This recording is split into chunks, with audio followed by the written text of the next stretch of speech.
6:35 in the PM. I'd also like to make a comment on the meeting being recorded and live streamed via the district's Facebook website. The availability of this meeting will also be available on YouTube within 24 hours.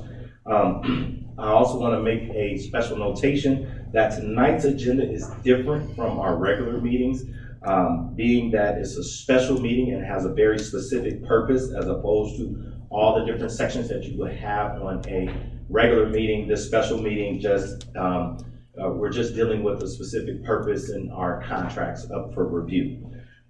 With that being said, I'd like to request that Vice President Kyle Crowther lead us in the Pledge of Allegiance.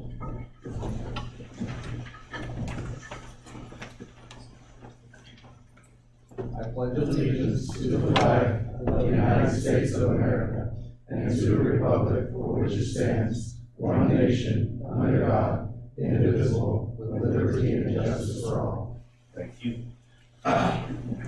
Next up, I'd like to call,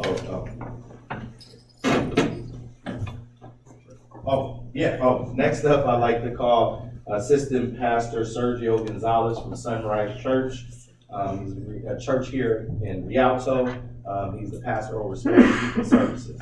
And so is it correct that you're going to give a prayer in both English and Spanish? English? Okay. Okay. Thank you. Okay. Thank you. Thank you. Thank you so much. Please, let's bow our heads. Our Heavenly Father, we thank you for every seat that has been filled here today, for each mind and heart that feels the presence of this room. We thank you, God, for only you and truly you know what we are setting out here to accomplish today. For you,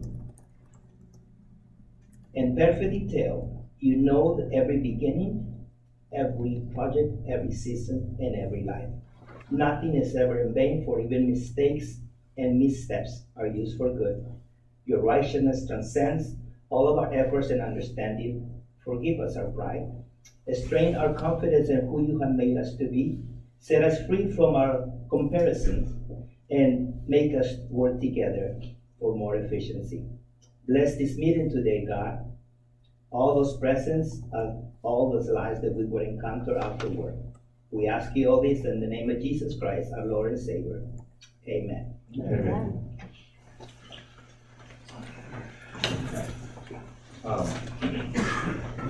Let's have a roll call of the board of members by Secretary Crystal Escalera.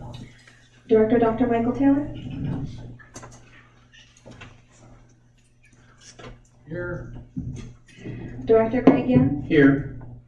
Director Dr. Clifford Young. Here. Vice President Kyle Crowther. Here. President Channing Hawkins. Here, present. Next up, I'd like to have a report out of closed session by General Counsel Tafoya. Thank you, Mr. President. There were no final action taken and we only had one matter that we discussed in closed session. No final action was taken. Okay, thank you.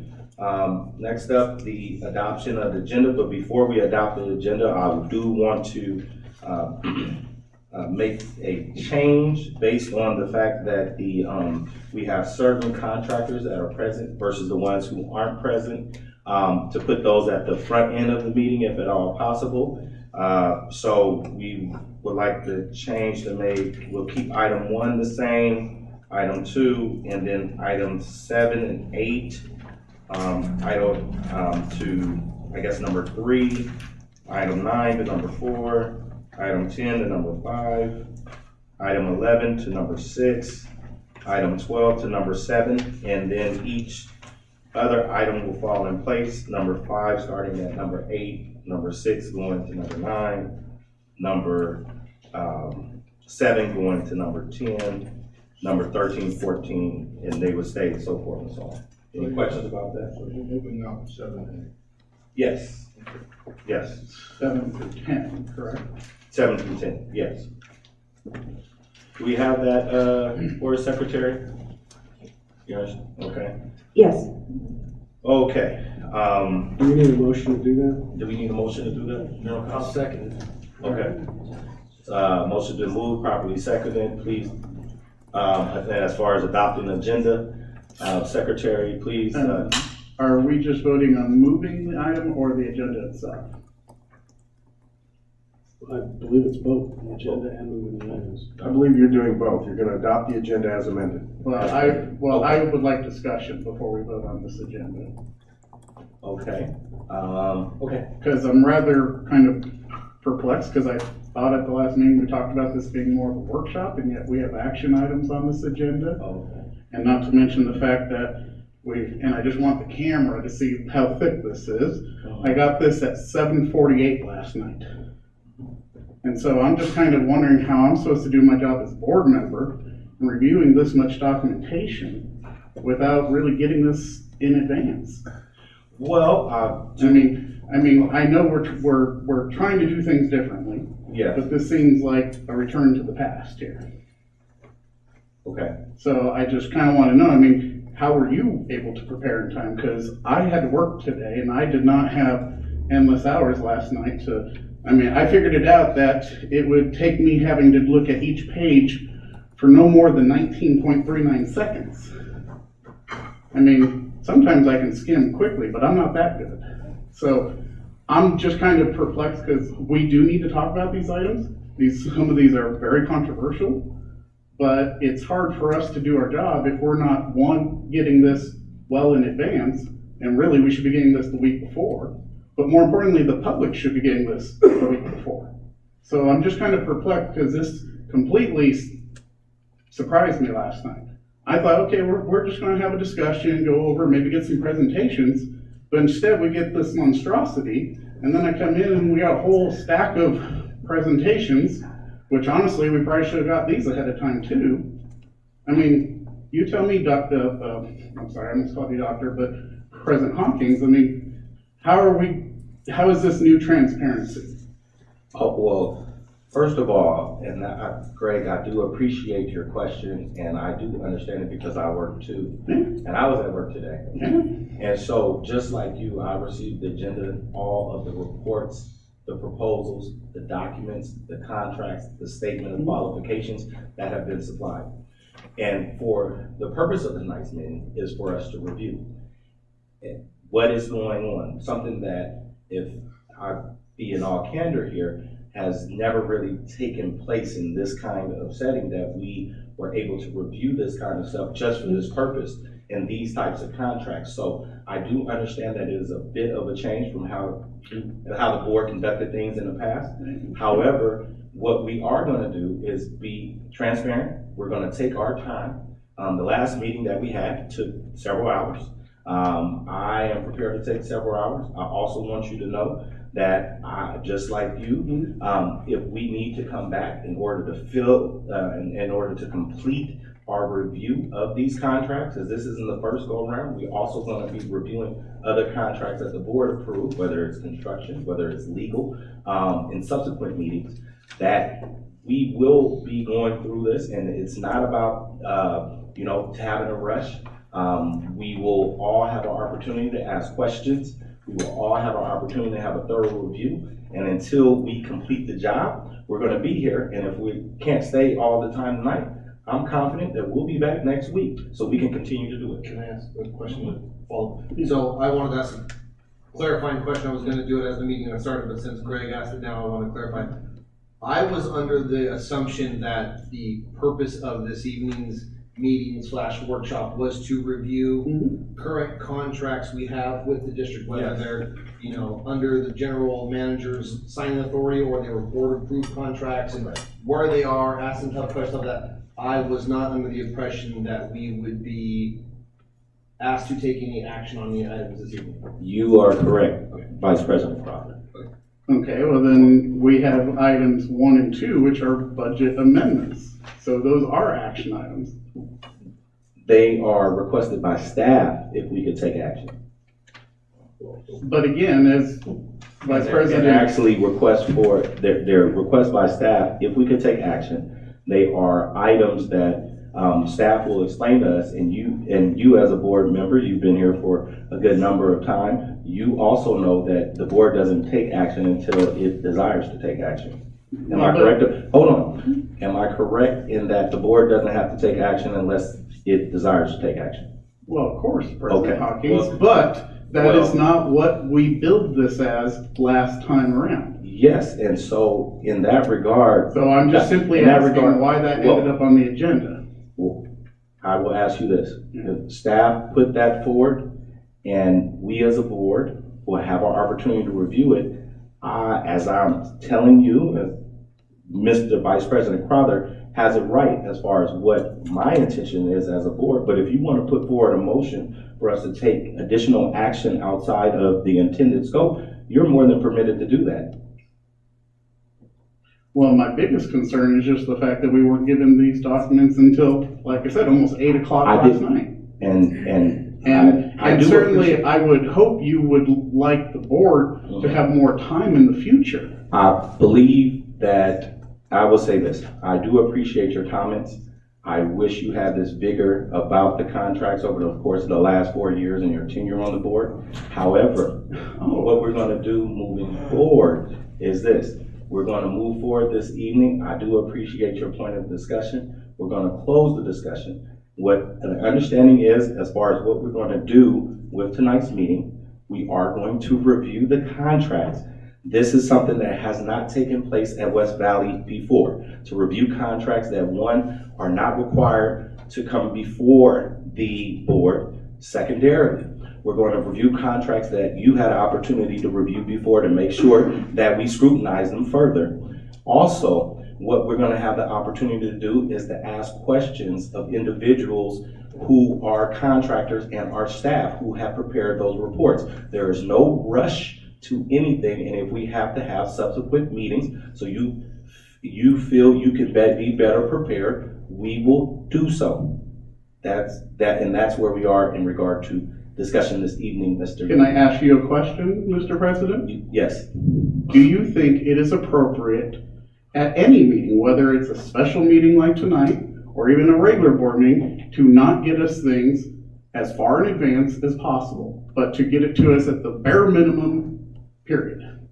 I mean, because to me, we should be getting this a week ahead of time. Okay. Regardless of whether it's a special meeting or not. But the fact that we did not get this until Okay. within that 24 hours is deeply troubling, and I hope you would agree with me on that.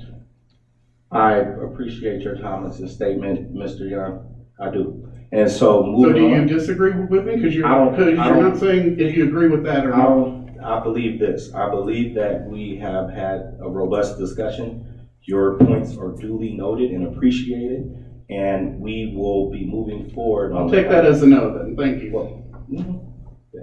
Yes, Dr. Young. I have several concerns on the packet. I received this packet at something like 8:30 last night, Mhm. 580-something pages, Mhm. expecting us to be able to have a discussion today. And I don't see how it's possible Mhm. to do that. If all board members got it at the same time, those of us who are not employed, Mhm. still did not have time enough to review this. And as the other point is, I see new items in here along with old items. Our agreement was that we were going to discuss contracts, Yes, existing contracts, yes. and that's not what's in here. Okay, I mean, that's not the total package. I heard what you said, Mhm. staff put this together, Mhm. but there should be some oversight on what staff put together. Mhm. So we just allow staff to put anything on the agenda that they want to put on the agenda? Okay, well, Doctor, I'm not prepared. That question from Ramon? Yes, okay, is there additional questions, Dr. Young? I hear what you have to say. I appreciate your comments, and I know that doing things a new way is gonna take an adjustment for everyone, because we are learning how to be more transparent. And what that means for us is that we're asking our vendors to come forward. You are getting more information than what usually happens with these types of special meetings. I do understand that that's what's taking place. With no time to review it. Please remain in order, Mr. Young. However, what we're going to do, and I have taken your comments and as the board president under advisement, and we will, I've taken it under advisement and for subsequent meetings, hopefully you can get it in what you believe to be a more timely fashion. However, we are going to take this painstaking process. I know you wish it wasn't that. I believe that this is, like I said, a new process in regard to us having this level of transparency and accountability. But for this evening, we're going to move forward as best as possible, okay? And I we do have take your no- constructive feedback and We have comments. no issue wanting to discuss this. Our issue is the lack of giving it to us in advance. Is this a, We do need to discuss this, President Hawkins. I'm in agreement with you. You're talking to me fairly hostilely when I'm just simply pointing out that this was not really given to us with enough time. Thank you. And I'm curious to know what you think is adequate time. Well, I will say this, your point is duly taken and it is appreciated and is understood. And what I would like is that we are able to move forward, and review these contracts. We are taking up our, individuals' time, the public's time. They want to know what these contracts are. These things have been kept in the dark away from the public. This is going to be the first time to really have the opportunity to view into the workings and dealings of West Valley Water District in regard to these contracts. No disagreement there. And they and the rest of the staff and everyone here wants to have the opportunity to be able to do that. Your point is duly noted and appreciated. I'm not making points. I'm asking you a question and you refuse to answer. Okay, thank you, thank you, Mr. Young. With that being said, I hadn't finished. okay, finished. well, I would like, again, in regard to this discussion, about the receipt of the documents, when you receive them, what you would prefer to have had, that level of discussion is getting in way with substantive discussion about these contracts, how to deal with them, what are and this is what my questions are. I don't know what your questions are, and from what I understand, you may or may not be prepared in the same manner. What are these contracts?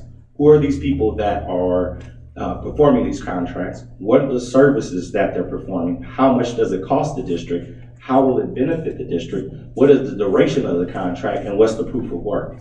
Those are the types of questions that I'm going to ask tonight. I hope these individuals and the documents that you have, that individuals are able to answer those questions. If you have others, you will have your opportunity to raise those questions. However, I think that in regard to us moving forward, that if we just want more commentary about whether you believe 3 weeks ago you should have received the documents, we don't need, that's not helpful to the public or for any of the. I'm just asking you, what as board president do you believe to be a reasonable time in which for board members to particularly receive an agenda this thick? Thank you. Another question, Doctor. Thank you.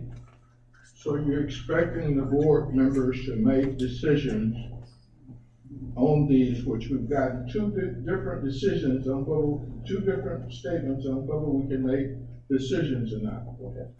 To make decisions on these without having some proper time to review. Mr. President, may I attempt to make a point of clarification? Okay. Just so I can try and, so, from what I'm understanding, I'm sure everybody's on the same page. We're all in agreement this stuff needs to be discussed. Is that a fair assumption? Yes. Okay. Right? I'm in agreement with you that getting 500 pages even electronically is not a suitable amount of time to review it. I'm good with that. But what I want to make sure that I'm understanding is we're not being expected to make any decisions tonight. Because once again, we're not voting on anything tonight, right? To repeat what was stated earlier, yes, you're correct, Mr. Crop. Okay, Mr. President, there's a motion on the floor. Would you like the secretary to take the vote? Yes, we'd like to take it to vote. Yes, I Please, second. Secretary Escalera. Motion put forth, by President Channing Hawkins, second by Director Dr. Michael Taylor. Director Dr. Michael Taylor? Yes. Director Greg Young? No. Director Dr. Clifford Young? No. Vice President Kyle Crowther? Yes. President Channing Hawkins? Yes. I would like to make a brief comment or statement regarding the purpose of this meeting. Before we get to the regarding public participation, I'm going to take a little presidential privilege right here. The reason why we initiated, despite other, the reason why we initiated this meeting, this special meeting this evening, is to review and scrutinize our professional services contracts, particularly with consultants and other individuals. As a new board member, as a person newly elected to the board, and as the Vice President Kyle Crowther says, during his time on the board, we have not had a good command of what contracts we have, what is the scope of those contracts, what is the proof of work of those contracts, what are the qualifications of the individuals performing those contracts, the duration of them, and so we could do our jobs as fiduciaries to make sure that we are properly scrutinizing things. And it is a change and departure from things that have happened in the past. It is not an easy process. It is not as fluid as some may desire it to be, but change is never easy. And for us, during this meeting tonight, what we are seeking to do is not to take action. Let me make that 100% abundantly clear in case anyone doesn't understand that. What we do intend to do is to review those contracts and to scrutinize them and hold individuals accountable for what the services they're performing. Some of these contracts that you will learn about tonight were never reviewed by the board as a whole. Some were done under the discretion of the general manager without the board's approval, within his authority to make those decisions. Other contracts were approved by the board previously. However, despite these checks and balances, it has become necessary, at least in my opinion, that we need another review of these contracts to ensure the integrity of them. Additionally, this is just one of many hearings that we will have further on contracts. We will be reviewing our legal services contracts. We will also be reviewing our construction contracts. I know some board members have voted on some of that stuff in the past, and some of this stuff has been routinely authorized, but I can tell you that will not be the case moving forward. We will have a new day regarding how we scrutinize and hold people accountable. It will be an adjustment for all of us. And I appreciate you all being here, being a part of the process. So thank you for your time. Board Secretary now, can you read a statement regarding public participation? Yes, now for public participation, we are gonna return back to special meeting procedures, where public participation, we will only be taking comments related to items on the agenda. So any person wishing to speak to the board of directors on matters listed, we're gonna go ahead and eliminate are not listed. So items listed on the agenda, also we cannot take comments within its jurisdiction. This meeting will be specific to items only on the agenda. Are asked to complete a speaker card and submit it to the district clerk. Each speaker is limited to 3 minutes. Under the State of California Brown Act, the Board of Directors is prohibited from from discussing or taking action on any items not on the posted agenda. Comments related to notice public hearings and business matters will be heard during the occurrence of the item. Public communication is a time for anyone to address the board on any agenda item or anything under the jurisdiction of the district. Again, we are going to limit that to only items on the agenda. No person will be allowed to make comments at any other time in the meeting except if there is a public hearing. Also, please remember that no disruptions from the crowd will be tolerated. If someone disrupts the meeting, they will be removed. Okay, first up, I don't have any other speaker cards. I just have Patricia Romero, who is with public comment. Thank you.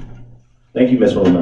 My name is Patricia Romero. For the record, I'm a current employee. I'm the assistant board secretary / assistant to the board secretary, working in the capacity of a receptionist here at the district. I'm Actually, I have some, well, you said you're not gonna take no action, but there is item 1 and 2 and 3, the consideration of the budget. That is a government code violation. If you guys do amend that budget for those items, you will be in violation of government code section 54956, section B, and also in violation of government code 3511.1. And it's emphasized the number 3. Those are some violations of that. Again, I did see some items on the agenda that said review, so I didn't really, I understand that the keynote word was review. However, the change orders and task orders cannot be moved forward because it is a direct violation of those government codes. Another thing is the agenda, this whole agenda is in violation of the Brown Act because it was posted at 7:01 p.m. Either edited. Once an agenda is posted, it cannot be edited. It was edited, and this meeting is actually in violation of the Brown Act. In doing so, since we're only allowed to discuss items on the agenda, those were the things that I wanted to discuss. I do have those codes if you want, Mr. President. I can give you those codes of those violations. I was a bit concerned about these reviews because I thought you were gonna take action. And due to January 1st, with the new legislative law passing on consultants and contractors, there is a three-part criteria where those contractors can be considered employees of the district as consultants, contractors, and whatever you may call it. But please have legal counsel look into that, and you can look into it yourself. I will actually give it to you because that was passed right after the new year. And so these consultants that we are hiring, there's a 3-part based on what they're doing, they will be considered employees of the district. Thank you. Thank you. Okay. Also, this meeting, even though we're doing reviews, we need to make some serious decisions on why do we have a plant that's down? Why isn't that on the agenda? Thank you.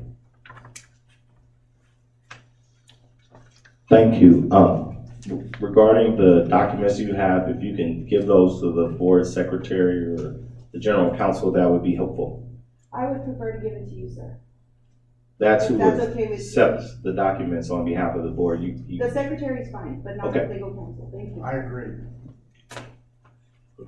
Okay, please, everyone, remain with decorum if you're especially if you're on this dais. With that being said, the first item up is the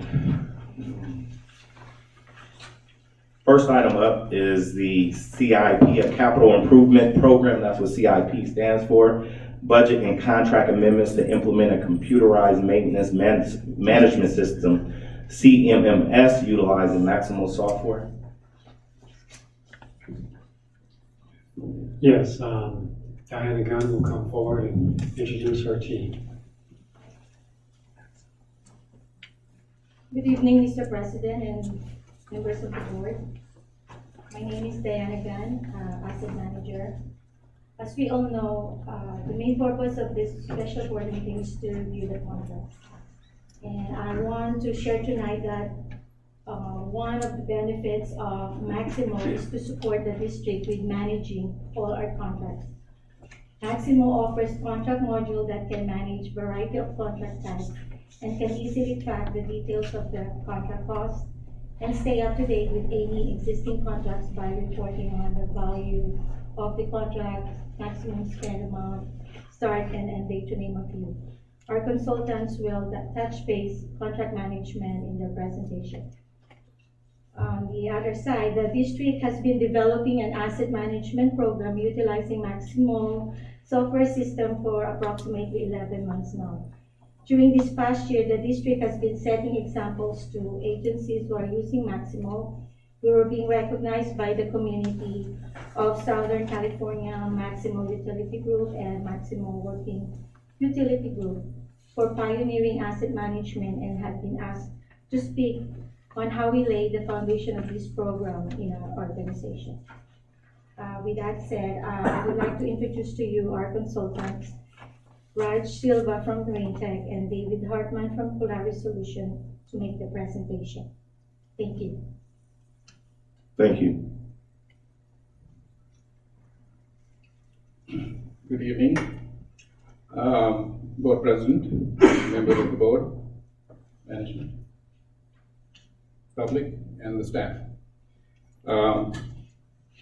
Let me move on to what an asset management program is. An asset management program, an enterprise-wide asset management program, is the last frontier in terms of cost effectiveness and productivity. There's nothing else out there in the marketplace, in the management circles, that will provide the transparency, the accountability, the documentation, the responsibility, and financial effectiveness. There's nothing else out there. This is the only business approach that will provide you with an enterprise-wide program, both from the procedural point of view, business process point of view, and data documentation point of view.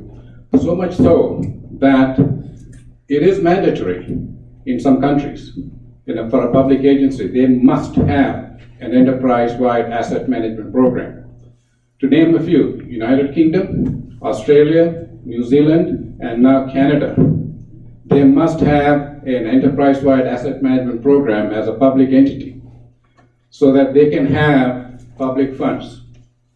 Because this is the only tool that will provide the documentation necessary for that agency to be able to get the public funds that they need. So, in so doing, GASB also put out a pronouncement back in 1999, pronouncement 34, encouraging the public agencies to adopt asset management as a routine practice, so that the infrastructure asset valuation is based on asset management principles. And in so doing, the GAAP, the government, the generally accepted accounting practices also promotes asset management. Having done that, EPA promotes it now, American Water Works Association promotes it now, American Public Works Association promotes it, and Water Environment Federation promotes it. So all of the public agencies, institutions promotes the adoption of enterprise-wide asset management program because it provides the necessary tools, the documentation, the accountability, the responsibility, enterprise-wide for not only for the employees, the staff within the organization, but also for the outside observers and the government, the federal funding officials to know exactly what is taking place in that organization. So, the benefits that these organizations get are these benefits. And these are not benefits that are just numbers.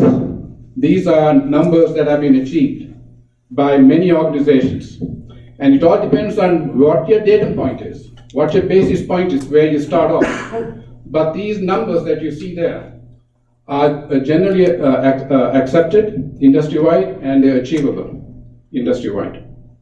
So in terms of effectiveness, in terms of cost effectiveness and efficiency, you're gaining that efficiency through this program that you would otherwise not have. So therefore, that's why some of those organizations, even here in the United States, have adopted this program. There are many agencies that have adopted this program and are benefiting from it. It is not a simple program to implement because it is a business culture change. And the culture change requires a change in the way that they conduct business. It breaks out the silo mentality in the departments and it cuts across the departments to achieve a streamlined business operation. It provides the data and documentation necessary for management as well as staff to conduct their business with known data and to make informed decisions. So, what are the primary pillars of an asset management program? It is based on assets and work orders. So the assets are the assets that you own and manage. is everything that is used in performing the services that you're supposed to provide as a service to the public. So the asset register is not just a listing of assets. An asset register is a full knowledge base of what you know of those assets. And the work orders are based on an asset. You're not writing work orders just for the sake of creating work orders or no work orders, as is happening all the time. The work orders are created against an asset. And what kind of asset? There are different layers of assets. So that's what's called the asset hierarchy, and I'll come to that in a minute. So you have the asset hierarchy within the asset register as your cost center. At every level is a cost center, and at each level of the cost center, you capture all the costs, you capture all the history. Therefore, you have at any level, any information that you need, you're going to get it through this program. And if you want to roll up the costs, you want to roll up the history, depending on the layering of the asset hierarchy, you're going to get that too. So, this is an asset register. It's not just a list. What do you know about the asset that you own and manage? Do you know the age of the asset? Do you know the cost of purchase, the purchasing cost of the asset? Do you know the life of the asset? How old is the asset? What are the specifications pertaining to that asset? What is the condition of the asset? Is it based on just somebody's assumption that the condition is good or bad? But what is the real condition of the asset? When was it purchased? What is the depreciated life? Is it based on a straight line financial depreciation, or are you going to do it based on asset condition? GASB 34 pronouncement encouraged the auditors as well as the finance department to adopt asset management to value the infrastructure assets. And that is just based on condition. That will give you a better valuation of those assets in your financial statement. What is the failure history? What is happening to that asset based on the failures? And what is the cost? Cost, maintenance cost. Now, maintenance cost is critical in understanding how you're doing your maintenance. Not only just your operations, but also maintenance in terms of repair and preventive maintenance. So therefore, that maintenance cost we need to gather at the asset level, not at the budget level. So this is what an asset register creates, provides you the opportunity of getting that information. So therefore, when you create a work order, you're creating the work order against that asset, at that asset layer. The next item is the work order. No work order is created without reference to an asset. So therefore, work orders must be linked to an asset. So when you create a work order, the work order is pointing towards an asset. The work order lists what happens in that work order. Every description on the tasks are identified.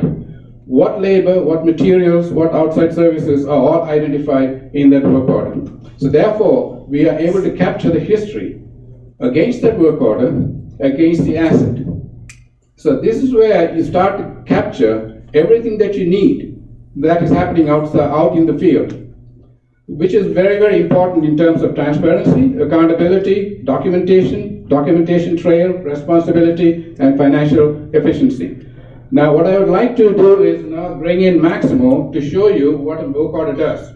So, David Hartman, if you could point out the work orders and the workflow.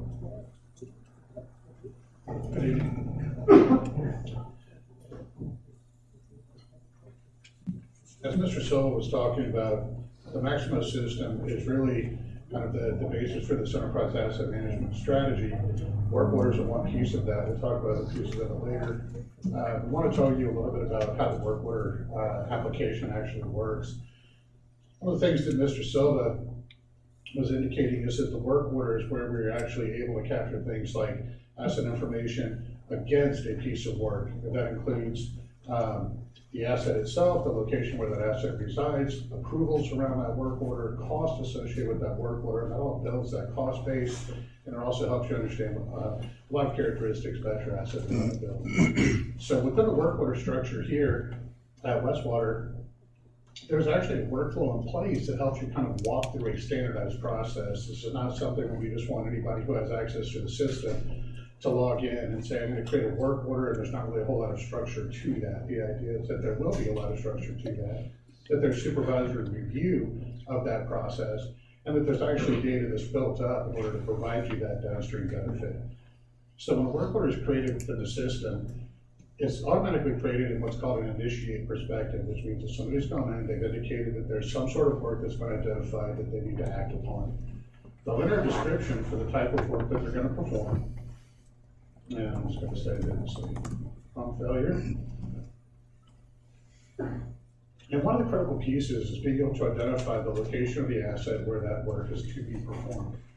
Ideally, what you want to get to is a very specific asset. So in this case, if I say I have a pump failure, if I have some other issue with the pump, I need to identify that particular pump so that, again, I can start building my reliability information against that, and also start aggregating cost against those types of things. In this particular case, this is a work in progress. So we have locations that are built out, which we'll talk a little bit about later. But what I'm going to do is go in and choose a location. And in this particular case, I'm going to pick a pump location. That's where I need to do my work. And I'm going to associate this with the asset. And I'm also going to define the type of work that I'm doing. Am I doing some sort of corrective maintenance activity? Is this a capital project? Is this a preventive maintenance activity? Those types of things. So typically it's something like a breakage or an actual operational issue with an asset is a corrective maintenance type of work order. So say that my work order is corrective maintenance. There may be some other details that I wish to apply at this point in time, but generally speaking, for the purpose of the workflow here, the supervisors are going to go in at different steps of the work order lifecycle, and that's where additional data is going to be applied. So when I go create the work order, it's initiated, I fill in some details, and when I save it, it goes to a status of what's called review. The review status allows the owner of the asset or the custodian of that asset, who is a supervisor in different areas within the water district, to go in and review that work order, make a determination as to whether or not this is valid work. Is it duplicate work? Do we have some other things coming up that maybe would indicate this work would be duplicitous in some way, shape, or form? We would not need to do it. So the work order lands in a review status. This is where the workflow takes over. Each stage of the game, as we're going through the life cycle of the work order, the user is going to tell Maximo, I need to go ahead and progress this to the next step. The next step here is to say review complete or send to planners. So when we go to send it to planners, it's going to go to this in planning status. Now I can go to a plans tab within the application, and there are various things that I can do here. In the middle section of the application, there's an area for me to define individual tasks or steps that are required to actually execute a repair on this piece of equipment. The lower portion of this allows you to do things like plan labor, materials, or individual services, or if you want to bring a third party into the mix. So I can go here, let's say, for example, I click on the plans tab, and I want to go ahead and add some materials here. What I want to do is actually define materials that I'm going to use, either that I have in my storeroom, or maybe I don't have in my storeroom, but I need to procure for the specific purpose of effecting this repair.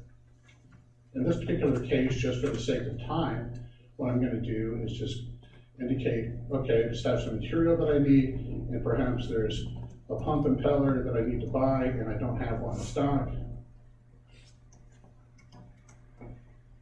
I can provide cost information, quantity information. If there's a particular vendor I want to buy this from, all of these details are part of the work order, and as part of the history that we're trying to capture and maintain. So I'm going to say that here's my material. I'm going to save this. Again, just for the sake of time, I'm not going to go into a tremendous amount of detail, but obviously when your planner's going in here and they're trying to flesh out the scope of this work order, they will. Upon review, once again, the work order gets workflowed again. It indicates that the plan has been completed.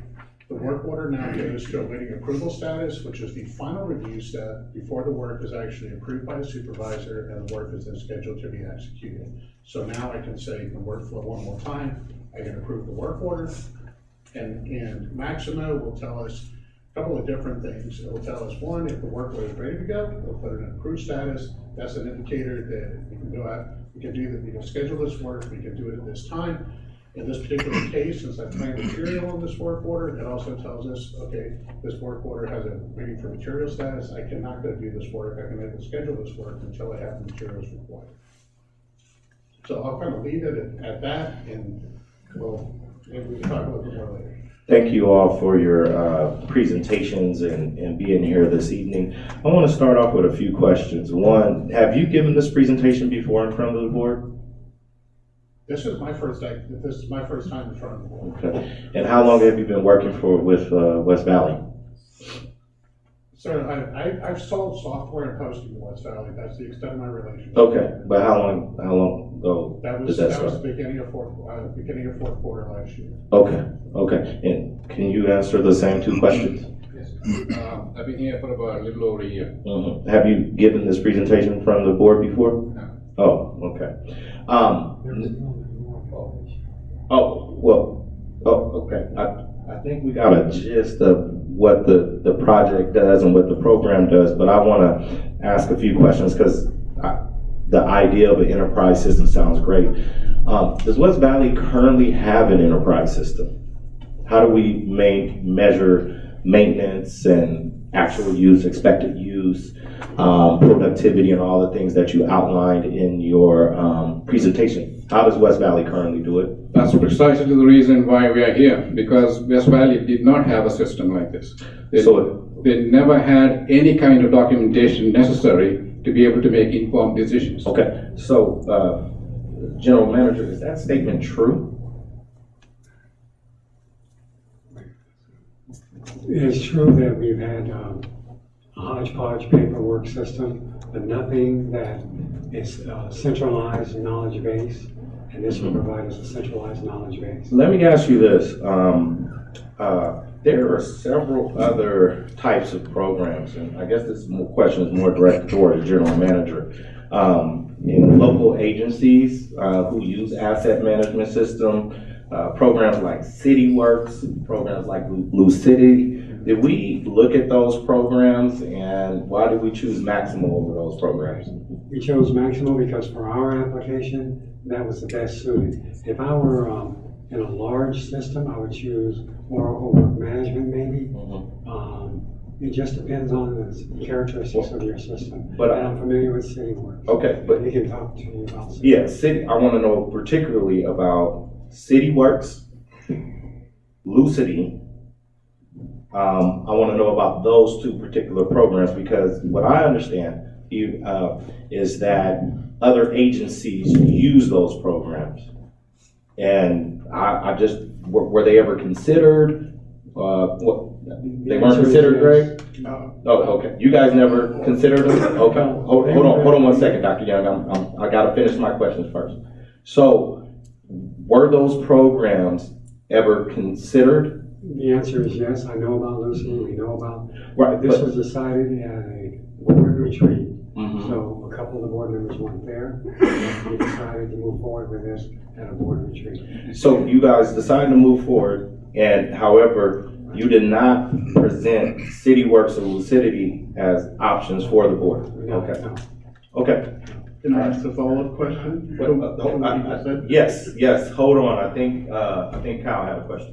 Go ahead, you guys. Okay. Go ahead. Well, but just specifically to what he just said. Mm-hmm. This was presented at a board retreat. It was never presented at a regular board meeting. Then after that, we came to the regular board meeting. But we were never presented other options. Oh, no. Okay, that's what I wanted to hear.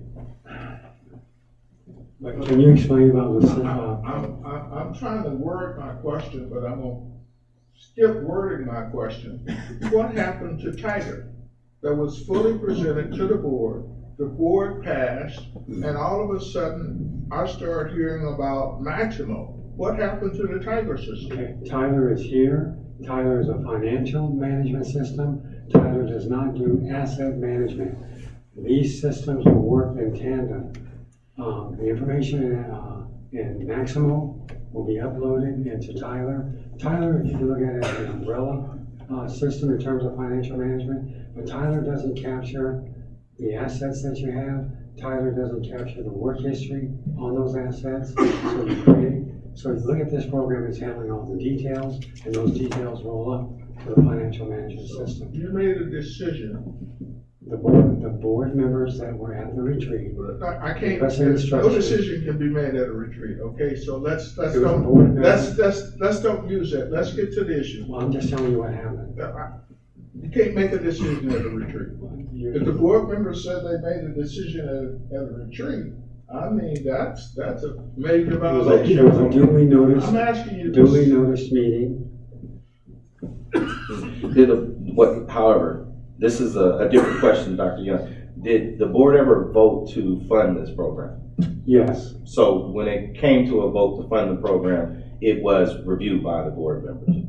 yes, but only Maximo, which is the most popular software in the nation. And let me ask you a question, Mr. General Manager. Is it not true that it wasn't really disclosed until after the board had voted to accept Maximo, that it doesn't actually talk to our Tyler system, and that we had to pay extra to create a special solution so it can talk to our financial system? But we learned, everywhere I've ever worked, and most of us, the asset management systems and the financial management systems talk.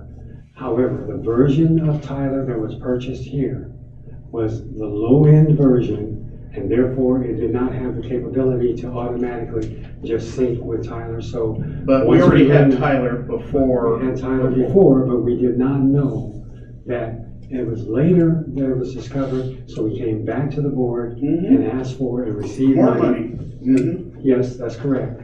And we asked for and received from the board the money to pay Tyler and Maximo Damn. to collaborate together to make the two programs talk. Is it not true that some of these other systems, including some of the ones that President Hawkins indicated, do talk to Tyler?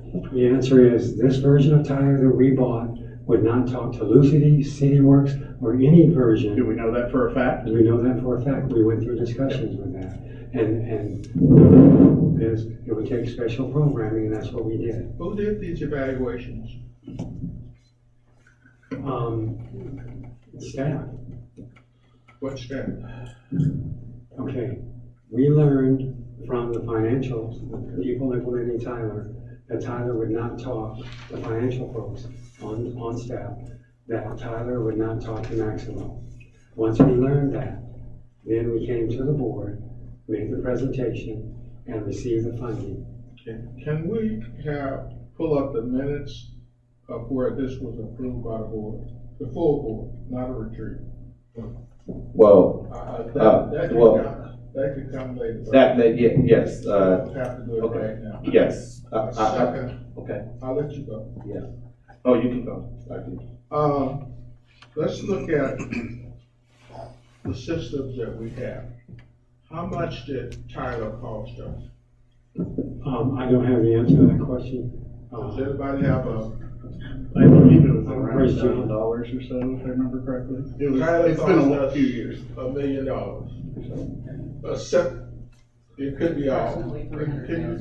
I can't hear you. Excuse me. Oh, actually, can you come to the podium, state your name, your position, and speak up? Thank you. Yes, Mr. President, members of the board, thank you. John Stevenson, Director of General Services. I was involved in the original selection of Tyler. That project, the total budget for that was approximately $390,000, which did also include roughly 50 to 60 that we budgeted for servers and things. So when you look at Tyler as a whole, just individually for the software, that was a little over 300,000, I believe. 300,000? Yes. Yeah, okay. And does that include the labor for the Tyler staff? That included implementation, software licensing. You said budgeted. Is that what ended up being the actual budget, or that was the expected budget? Can you clarify that? We are still finishing up that implementation, but so far we're running underneath that. How much total do you think it's? It should be right in the ballpark of 300,000. I can get back to you with the exact numbers, but so far we've been running under budget. How much does its Maximo, is it Maximo costing? Total of about, what, 500,000? Yeah. That's the base price? No, that's full, that's implementation so far. The software itself is only like 25,000. Hold on 1 second. I do want to ask a follow-up question on that. How much has Maximo cost us thus far? Well, the Maximo licensing is what Polaris is all about. Okay. Is what we've got for, so that we have the go live in October. That is about 130,000. For the licensing? No, it's approximately $100,000 for the licensing, sir, and about $30,000 for the hosting. So, wait, so are you saying that Maximo costs 160,000? Can we start 100,000 methodically? Let's start with what we paid first and paid next and paid next. Okay. So how much was the software? 25,000, something like that? Oh, can you come forward, please? If you have the information, state your name, title, and... Okay, Diana Gunn, Asset Manager. Okay, so far we paid the consultant $266,645. So, can you repeat that again? $266,645. Okay. And then we paid the old license just for the demonstration is $25,000. Okay. It's only for like 10 people because we're starting January to when we implement it. And then now we asked for Tyler and Maximo integration, which was approved in the board for $36,000 for Maximo side.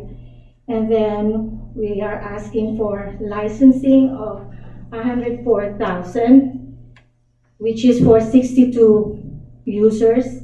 And then the hosting of $25,000 is already budgeted because hosting is a yearly budget, $25,000, which we already have. Let me ask you a question. Hold on, Dr. Young. Sure. If I can ask you a question, what is going to be the rate of return or the cost benefit of implementing this program? Are there any numbers or any way to quantify what benefit we'll have from implementing this program? Is there, additional cost savings and?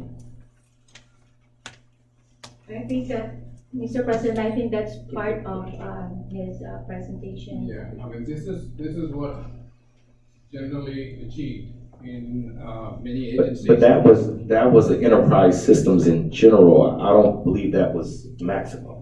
Sorry? What is that? That's a general for enterprise systems. I was taking notes. Right. That wasn't Maximo.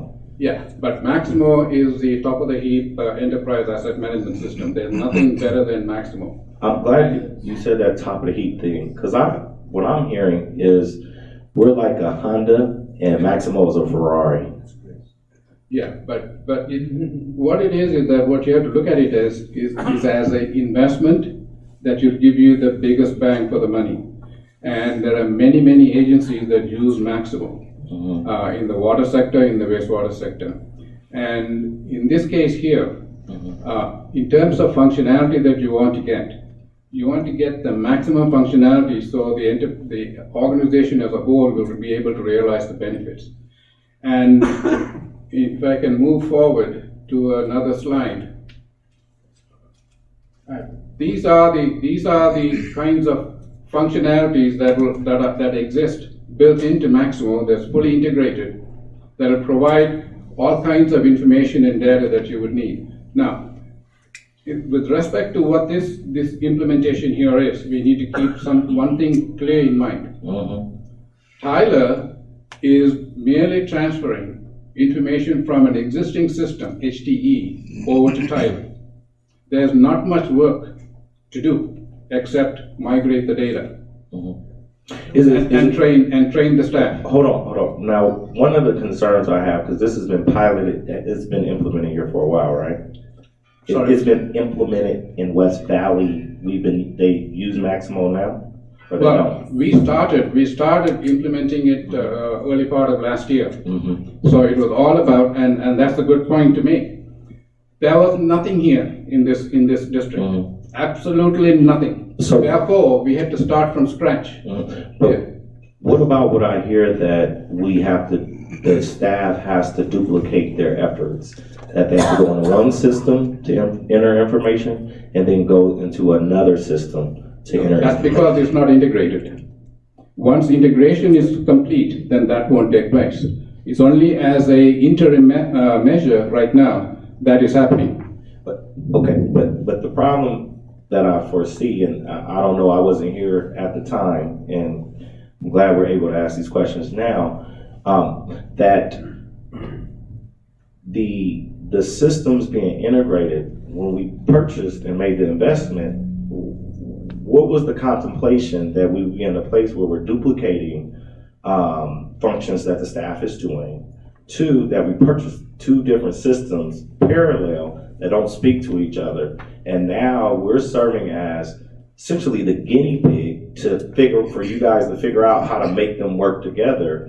And it's kind of a challenge for me to digest that as where we are in the process of this asset management, that we didn't purchase something that we knew worked together, wasn't going to cause duplicate work, and was going to make sense and be the right fit for our organization. I'm very concerned about where we are in this process. Can I answer that? Yes. Maximo, being the #1 rated software system for enterprise asset management, will link with any financial system. Maximo doesn't have any limitation. It is the financial system that has the limitation. And that's where the problem came. We can link with any system that you can bring. Okay. And in terms of what Tyler can talk, Tyler will not link with any system. That's the problem. So therefore, we have to create this custom integration right now.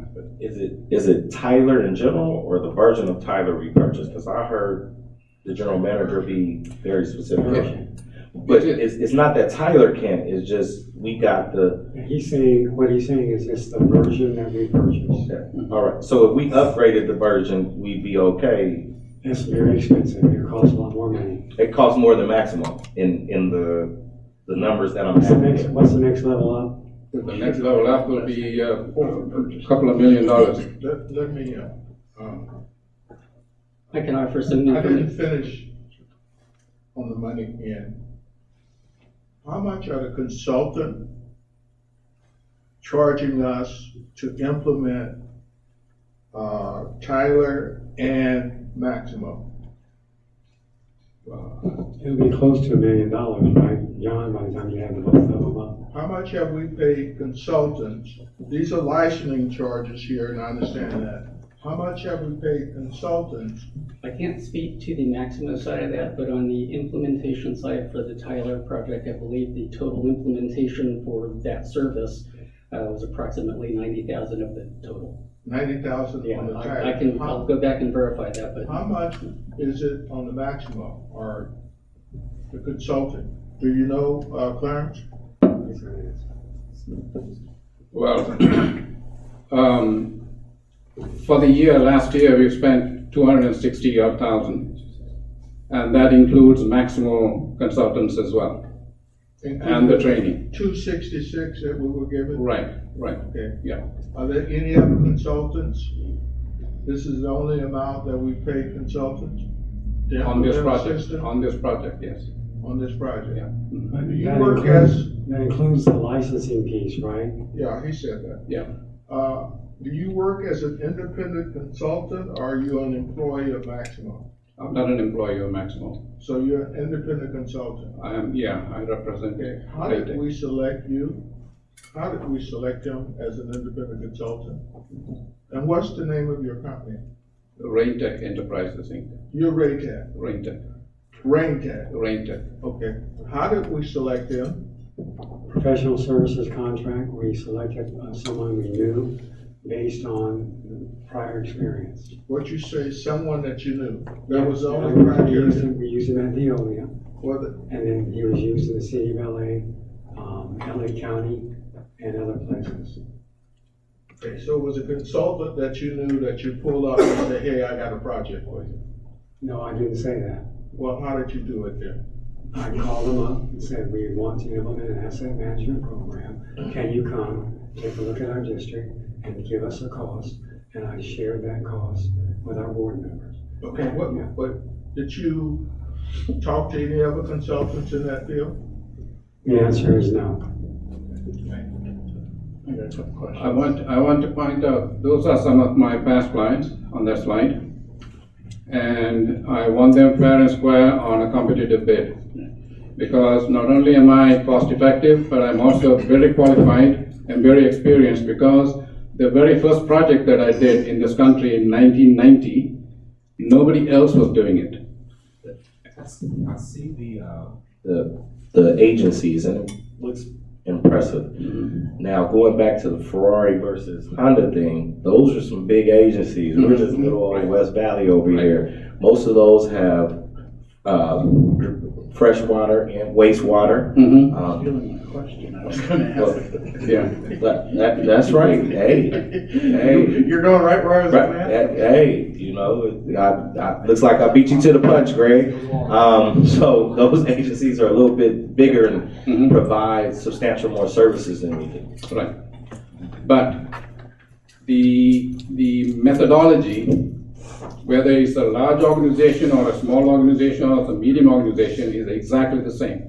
Yeah, but It's the volume that is different, but in the effort that is required to set it up is exactly the same. Can you name one agency similar to our size that only provides drinking water services that is using Maxima?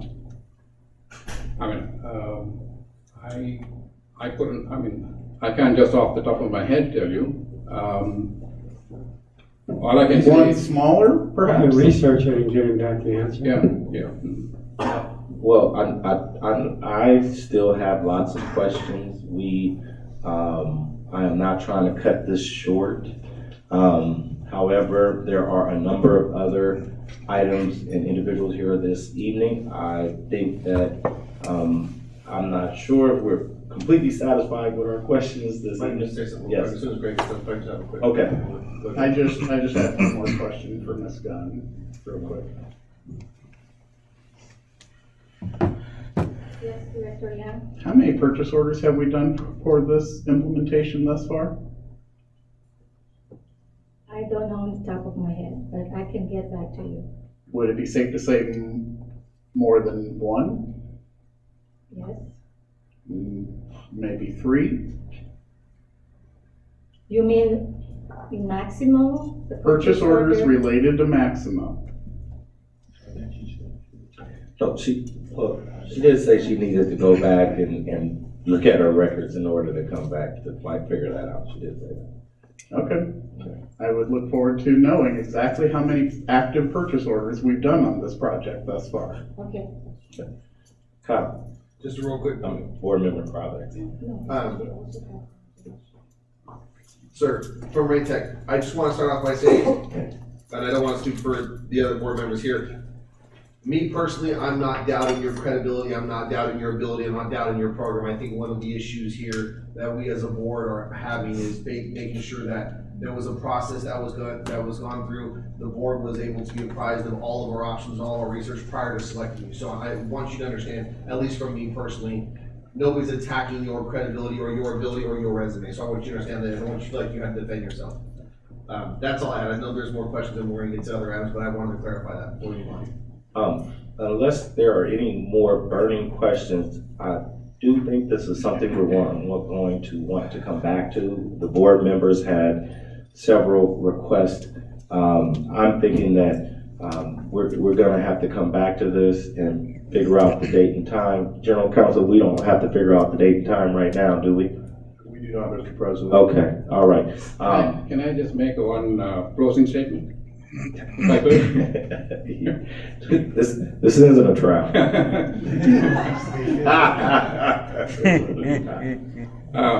I would really want the board members to understand this.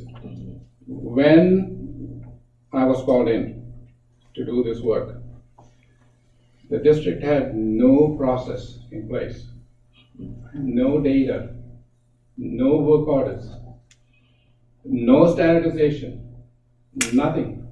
So therefore, the amount of consultant time in terms of educating your staff, training your staff in understanding the new culture was tremendous and is still ongoing. And therefore, when you look at the cost, you need to take that into consideration.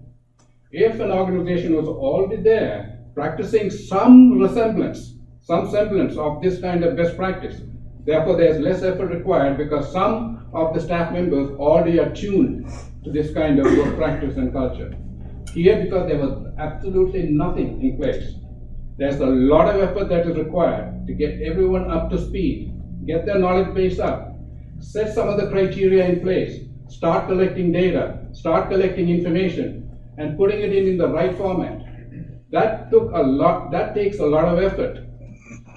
And therefore, when you try to compare one system against another system, it's not a valid comparison.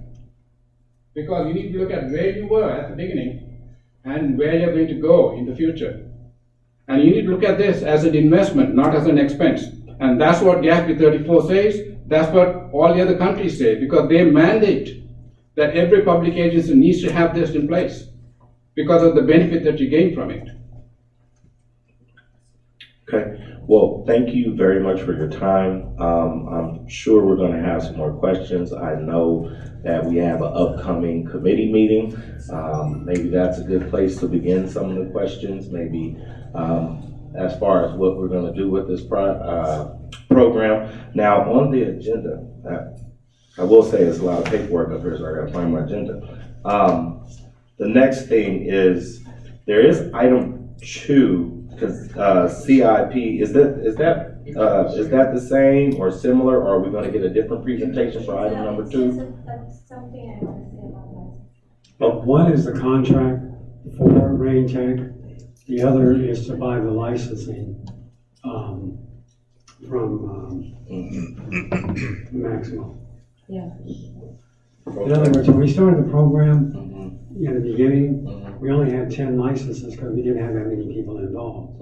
But as we built the program, now in October, we were ready for employees to start entering work orders.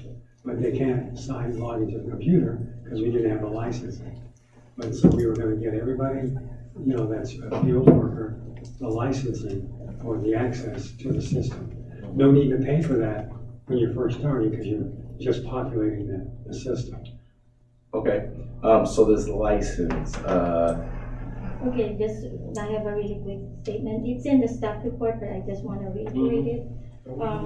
We had like. Hold on.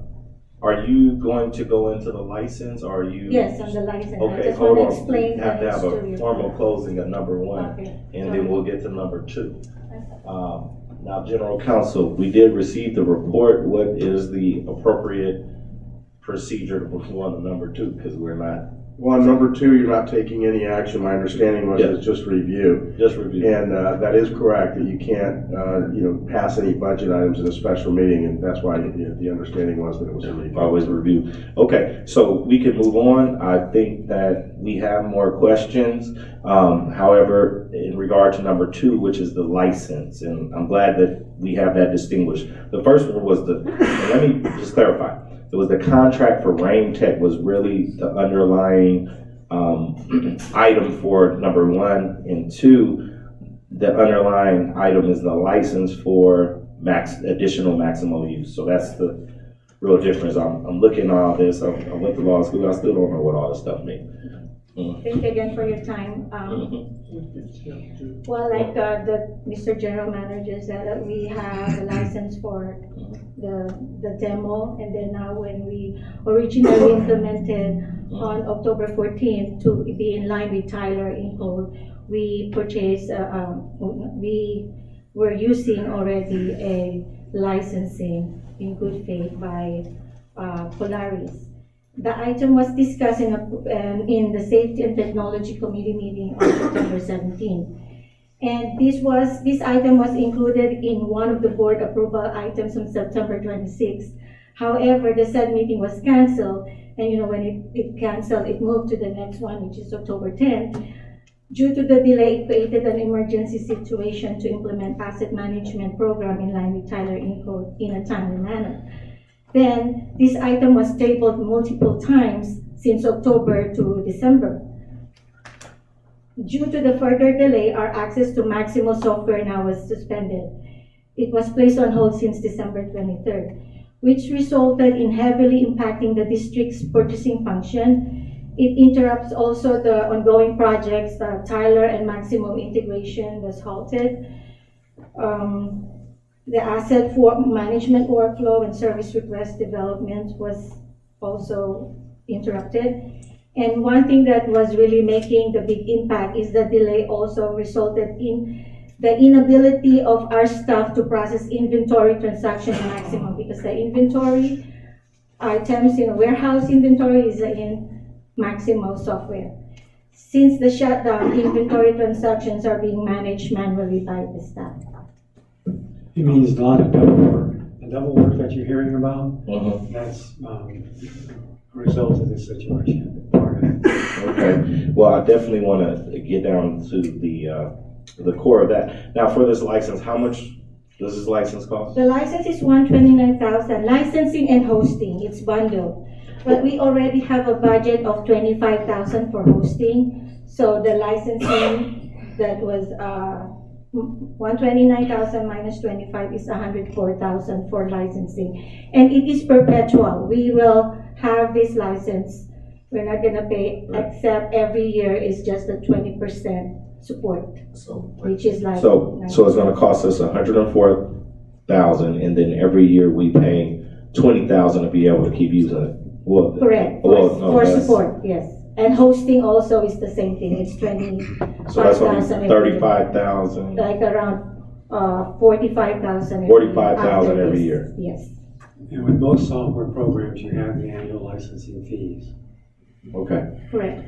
Okay, I think we need to learn a little more about the fees, and I think item number one, we have to get a handle over that, and before we can figure out number two. But thank you for your time and thank you for your presentation. I do appreciate it. You're welcome. Okay, now, if we could, moving on to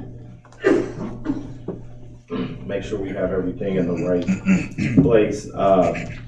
We'd like to move on to item number 7, which is professional services with Rob Catherman Consulting. Oh, yes.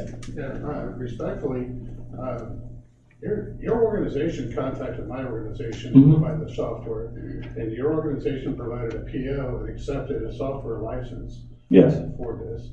So you now put me on the hook with IBM Corporation, who makes Maximo, for damn near $100,000 for these licenses. So No. I think business owner. I don't understand what this is all about. Well, one, I think we appreciate the work that you've done and do not want to put a small business owner in a tough spot. However, the purpose of this meeting is because there has been a request for the board at some point to take action. There are divergent opinions, obviously amongst board members, as well as staff, as far as this system. What are we doing with it? Where are we going? What is the benefit?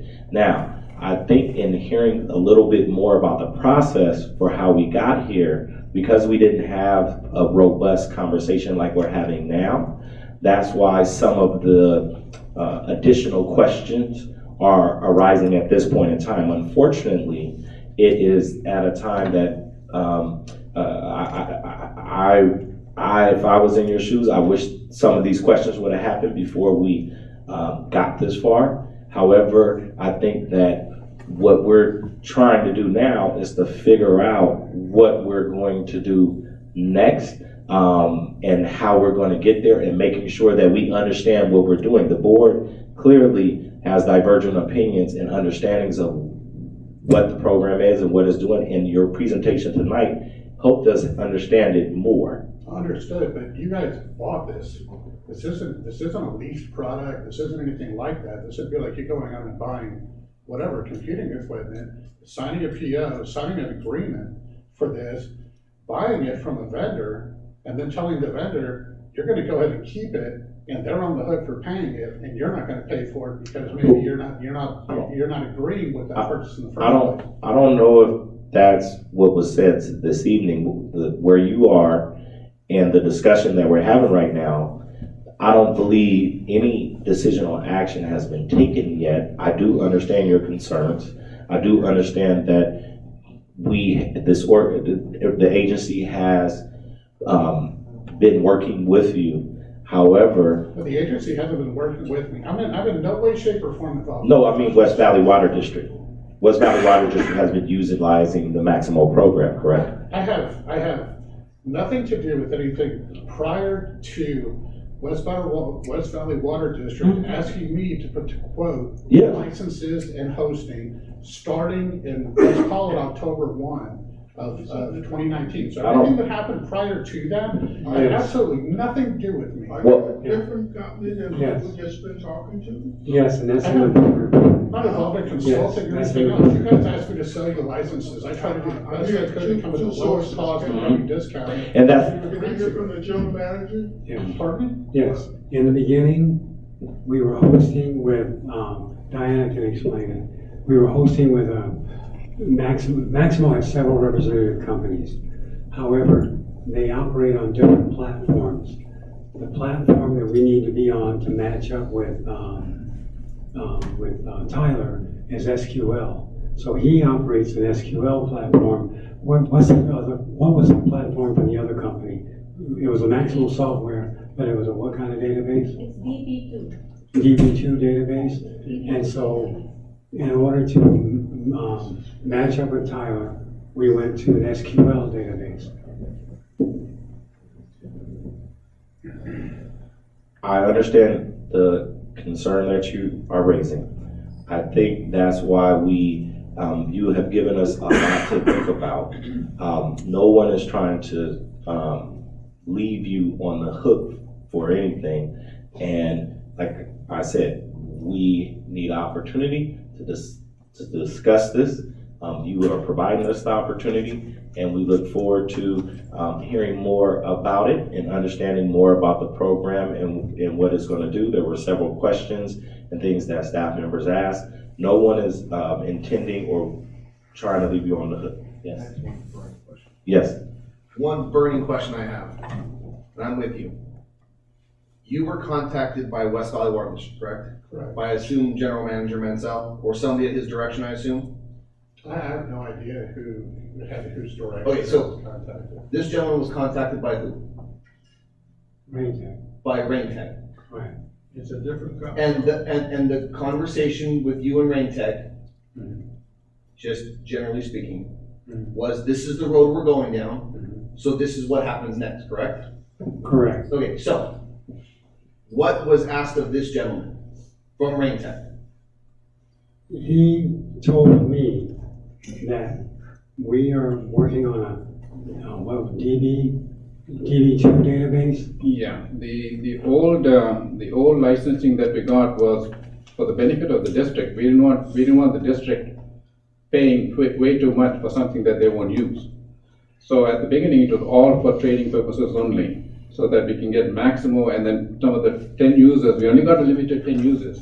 So they can go in there and practice and start learning what Maximo is, because after all, they never had any CMS. So that was DB2. Now, when we got near go line, and we started to populate data into the system, now we needed a more robust system. And then we got the district to tell us how many user counts do you need. So we looked at the full licensing capability, and then the limited, and then the express user, the 3 levels of licensing. And we got a user count from the district. And then we said, okay, we go look for an outfit that is Maximo oriented, that is knowledgeable in Maximo, but also at the same time can host Maximo. And that's when we, through our research, we located Polaris. And that's why we got Polaris. You located Polaris, and what was the conversation you and Polaris regarding contract, or regarding whatever was needed for West Valley? We then got Polaris in contact with the district, and then they had the conversation after that. So when you were contacted by Raintech, what was agreed upon to be purchased from Polaris? There was no agreement from Raintech whatsoever. This was just, Yeah. it was an introduction saying, we work with West Valley Water District. We're looking for somebody who's an IBM reseller and who can provide hosting services, at the same time. Raintech put us in touch with Diana. We then, everything from that point on was directly with West Valley Water District. Okay. Nothing to do with- And at that point in time, once you got in contact with Diana, what was agreed to be purchased from you? The licensing was agreed to be purchased from us, and we're to provide hosting services. At roughly how much money? Roughly $100,000. Was that brought to the board of directors? It was put in a couple of board packages, right? Was the Yeah. $100,000 to be Yes, purchased it was from put in- Polaris brought yes. to the board of directors? Yes, yes. And did we vote to No, approve no, that? no, no, no, no. What's table? It was tabled. So if it was tabled, why is this gentleman up here saying that he feels like he's gonna be ousted, or we already I've agreed got to to purchase meet this? with him and talk to him and find out about that. Well, there was a purchase order issued and an agreement signed is why. I'm not knocking you, I'm just making, as you can see, we're going through a little bit of an issue with making sure I's were dotted and T's were crossed. Well, but that raises a lot of disturbing questions on how a purchase order was issued when the board had not taken action. And that's what I want to We're not leaving investigate. hanging, we're just trying to get through the weeds. of it. Right, we're trying to get through the Rest weeds of assured. it. Rest assured, we're not gonna leave you hanging. However, I, like many of you, have questions. However, we have various contractors here tonight we also want to talk to, about various things. Unfortunately, this meeting was not to take action, so even if we wanted to, we wasn't gonna vote on that, fulfilling that purchase order tonight. However, I can tell you that we do have some more questions. We're not, as far as you as a private business owner, I understand what could have happened in the challenge with the process. And so, to some degree, and I hope this serves as an example to the staff as well as the board members, that a lot of this stuff with asking tough questions needs to happen more often at the front end. But thank you for your time here. We'd like to move on So to. they're back at the next board meeting? At the next board meeting? Yes, let's look at that for the next board meeting. And John, I know you have something burning to say, but is it required, or can it wait till next? I was just gonna offer a comment on the purchase order that was issued. That was issued at the instruction of the general manager. That was an emergency purchase. So the purchasing department. I'm sorry, I didn't hear you say that again. The purchasing department did in fact a purchase order at the instruction of the general manager because it was an emergency purchase. Okay. That is I again, want to hear that. that information there, I want to be able to have the opportunity to discuss this further. We could look at this discussion coming back, being on the 16th agenda. However, How much was the emergency purchase order? Approximately 129,000. Yes. It was the 104 plus the 25. That Yes. didn't go to the board. No, sir. No. I believe that was brought to the board, as I understood, for ratification, but I don't know that that's how it was brought to the board. okay. With that being said, can we bring Mr. Catherman forward? Number 7, Mr. Catherman. In regard to, or all staff, please say your name, what department you're from. Mr. President, members of the board, Linda Chudesky, Engineering Services Manager. I just want to make one clarification. I did prepare the staff report, and unfortunately, I did not put a review of, and it is a review of an existing agreement that we have with Mr. Catherman. Just to give you a little bit of background, Mr. Catherine has been working with the district since March of 2018. And he's provided various services, some of which I've listed here for the engineering department. Most recently, he's worked with me on putting together a request for qualifications for consulting for our new proposed treatment facility. Other than that, he's performed other services for other departments, but he's done several items, including evaluations on wellhead treatment, solar projects, well siting, water recharge, various things.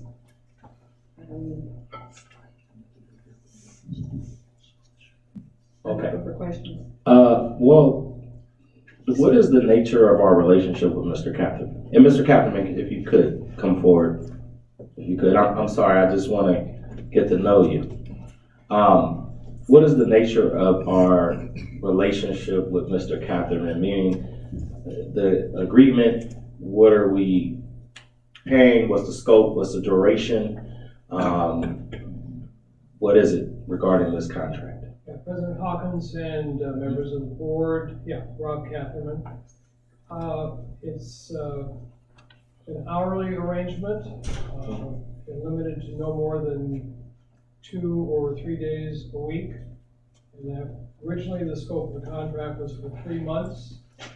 I was kind of called in on an urgent basis to help then board president and general manager deal with a number of. Then board president, who was the board president?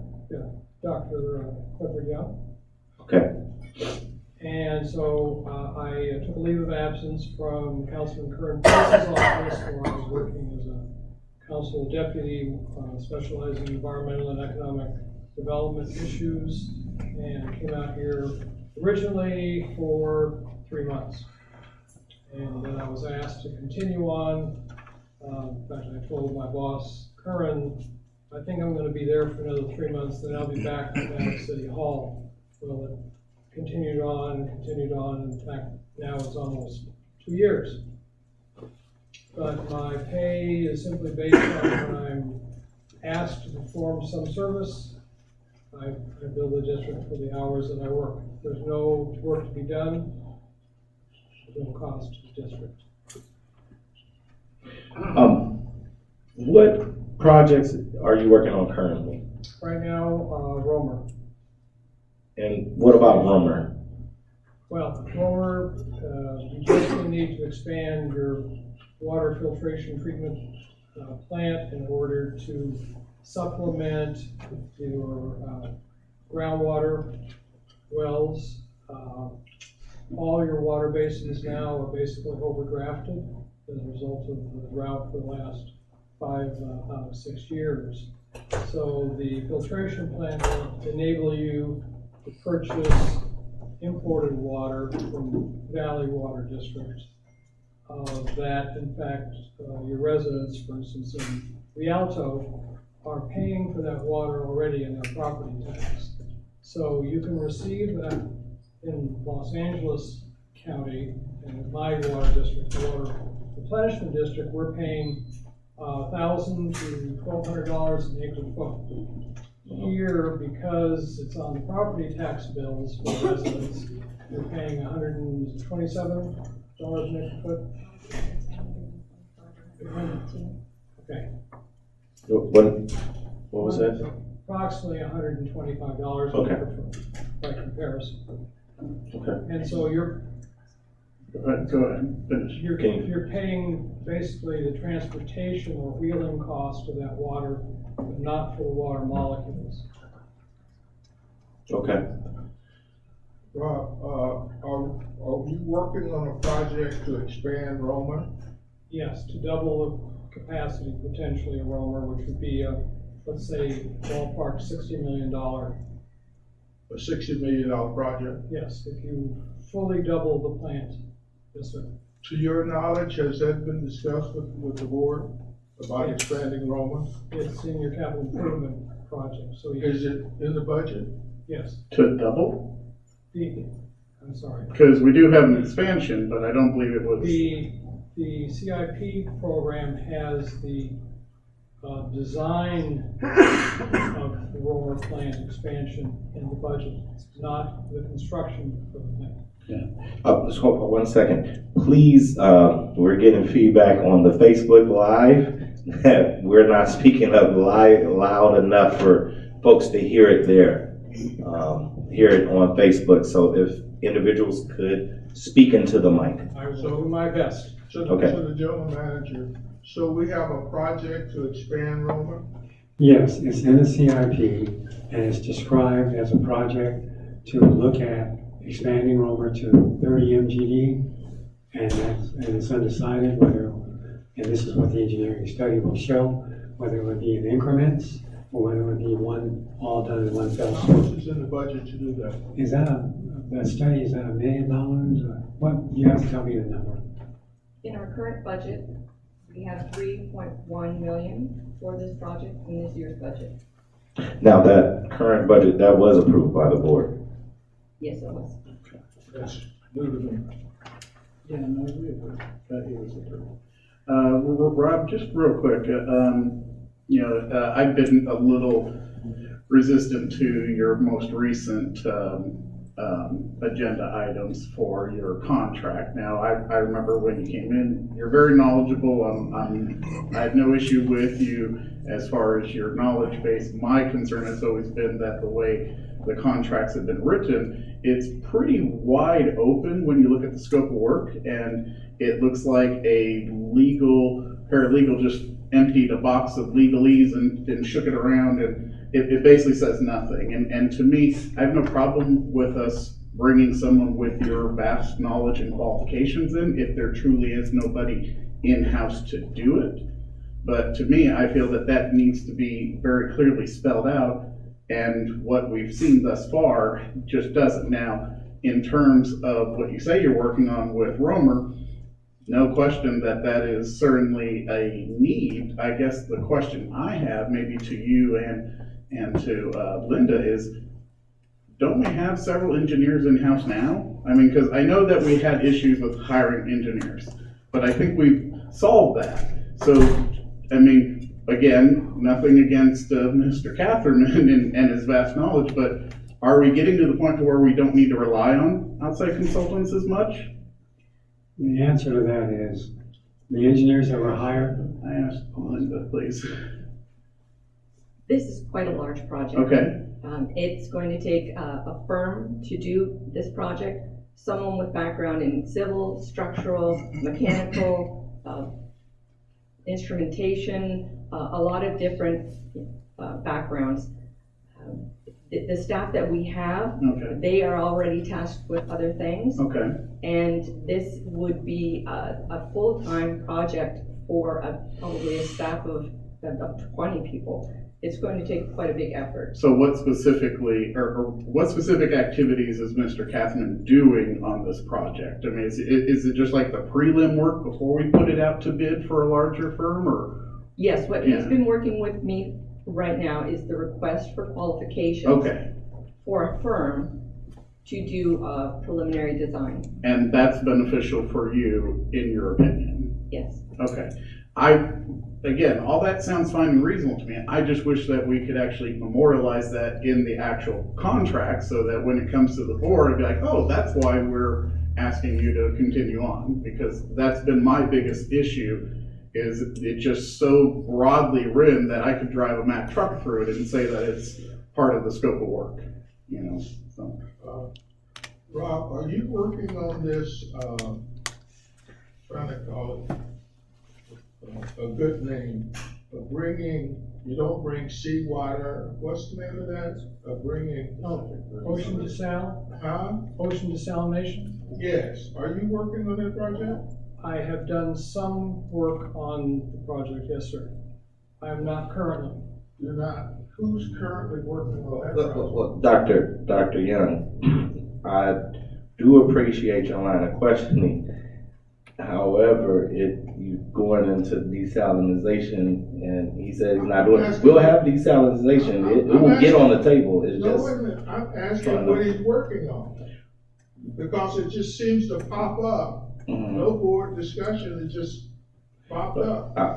Well, I just wanna know who's working on it. Or how many on billable desalination. hours Okay. have been included in what we've already paid you on that project. Mr. President, may I Yes. clarify that point? Right now, my only responsibility is to help get an engineering consulting firm hired to do your 30% drawings for the Romer plant. Okay. How long will it take for us to do that? I would assume we will have a recommendation to the board end of February. That's Okay. end of February. And for the duration of what is the duration of your contract, Mr. Kemp? My contract expires in June 30th this year. And I would assume once we get an engineering firm on board, that my work will diminish to the point where I will no longer be needed by the end of my contract. Okay. Are there any other questions for Mr. Catherman? I think he did just say that, end of February projected, and then June is the time to renew. And, okay, well, thank you for your question. Now, can we? Happy New Year. Happy New Year. For 5 minutes, bathroom break, everybody. Thank you.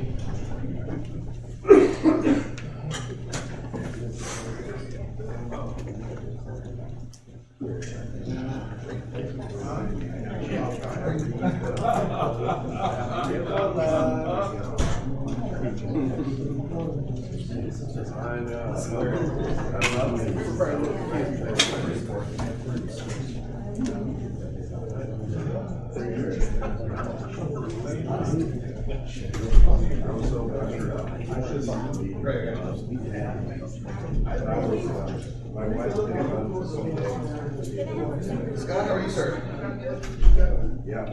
Still awake? Sure.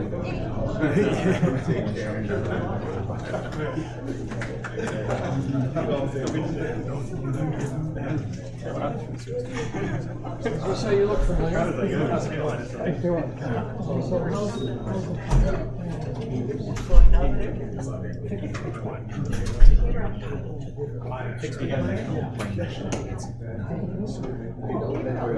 My work is sort of demonstration still. We don't have any discharges.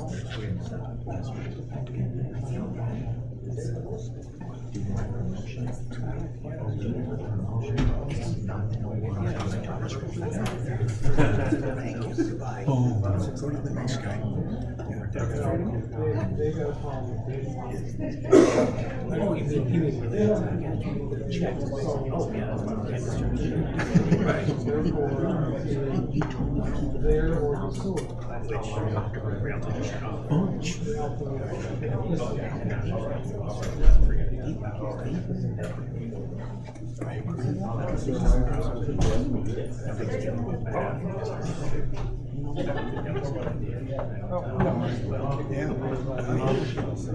I started this project.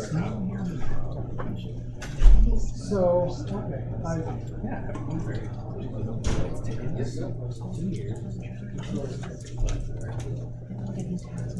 Of course you are. Yeah, I know. You gotta pay into your estimates. Yeah.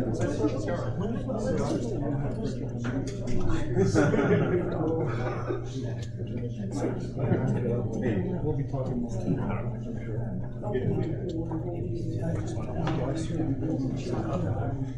These guys don't know any art or anything. They're starting to scratch the business, a new slate. What's going on here?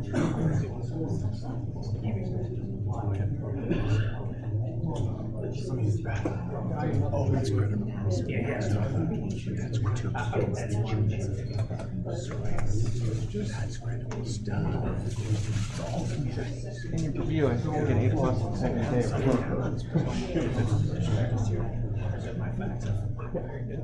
Jeremiah. That explains. Appreciate it. So you guys have similar proposals?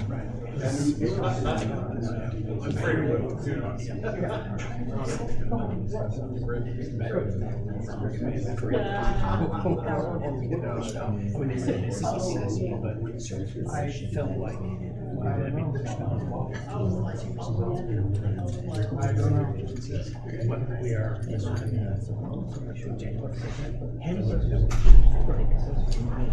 All right. Brian, 3-star generals that served 4 terms.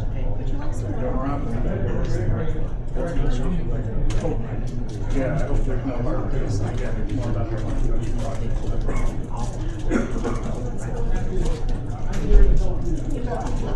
like I said, you owe me to me, but there's no doubt about it. Sure, what you're doing, yeah. But I don't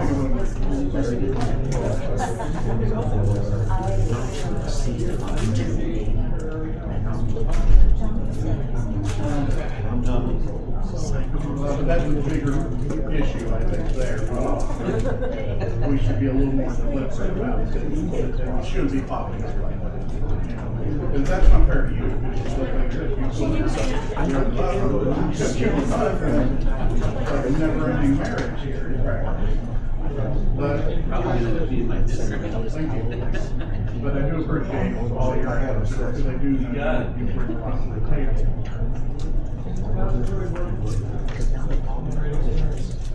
Good. Well, thank you for. Yeah. June 30th. That's not good. That's not good.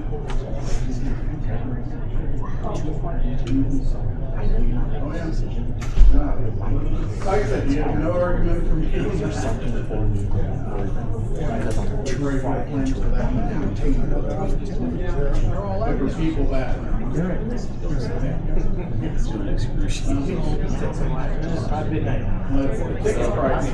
I was texting the ex like to go visit the kids. Now everybody's started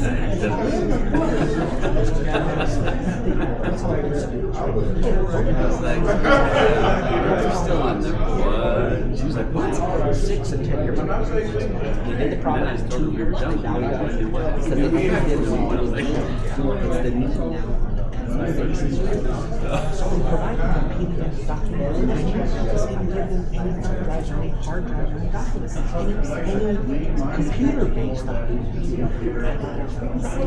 I got to send it to someone that had instructions there, and I said a GIS map. I'm not doing it. It says a lot, but it doesn't. But again, I can appreciate all. None of the employees, right? Absolutely. It's a hard way to start. It's hard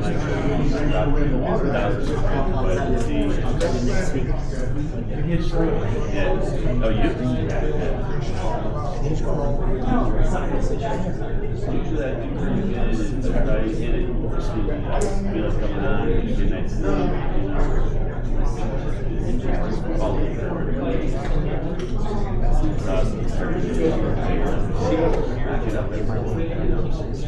I'm still waking up before that. I'm not quite sure.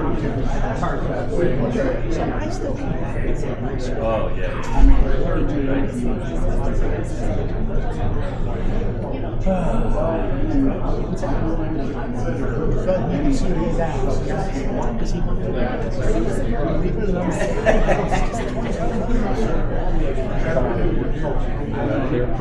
That's all you can say. I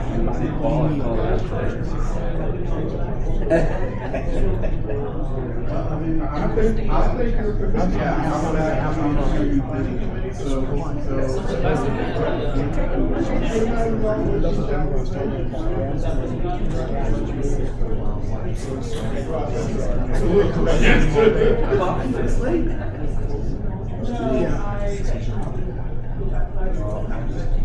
don't disagree with the motion.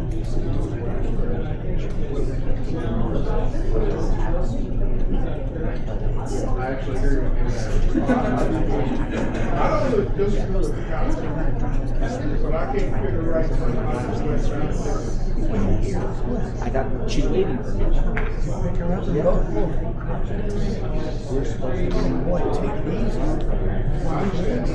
Phoenix, yeah. Her funeral is in Annandale. Okay. Is it Annandale? Yeah. Annandale. 6-7 hours. I know.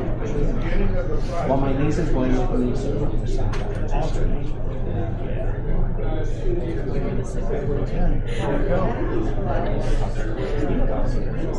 No Wi-Fi. This is not Wi-Fi. Oh, wow. Yeah.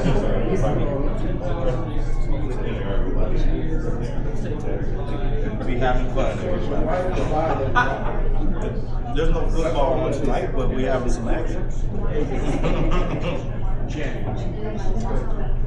Thank you. A lot of grim faces, John. Just like others, I'm telling you, a lot of grim faces.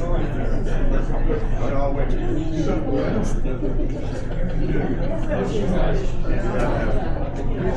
I go.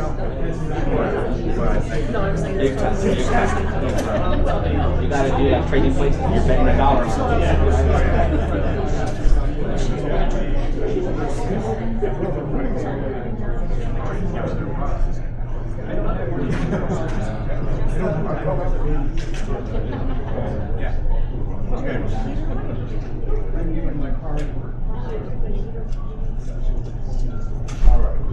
Now, what's close?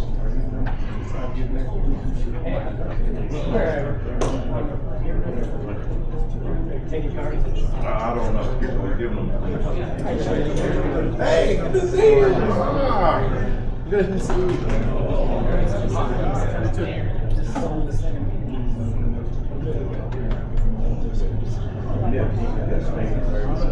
How are you, sir? Before I start.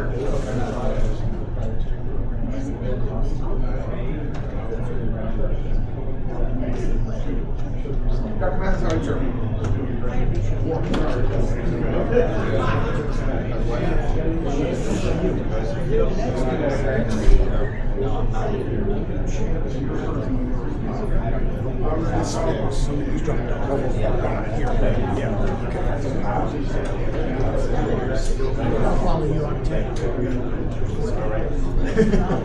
I'm sure there's a long line though.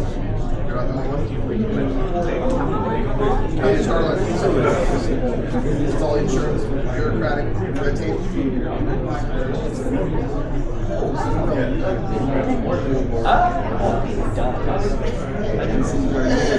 I didn't say because I was right.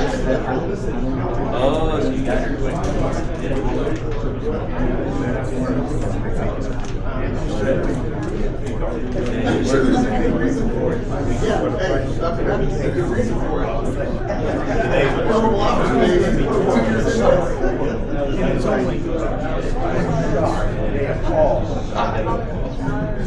Interesting.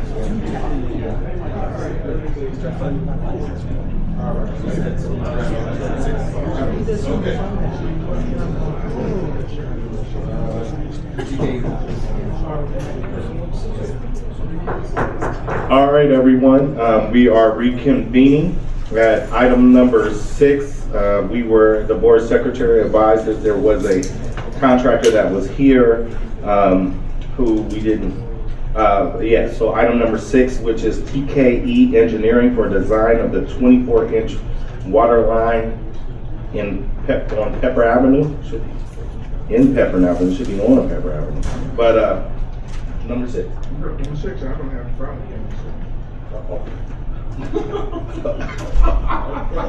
That's all right. That's good. Number 6. Yes. So TKE Engineering. Please come forward.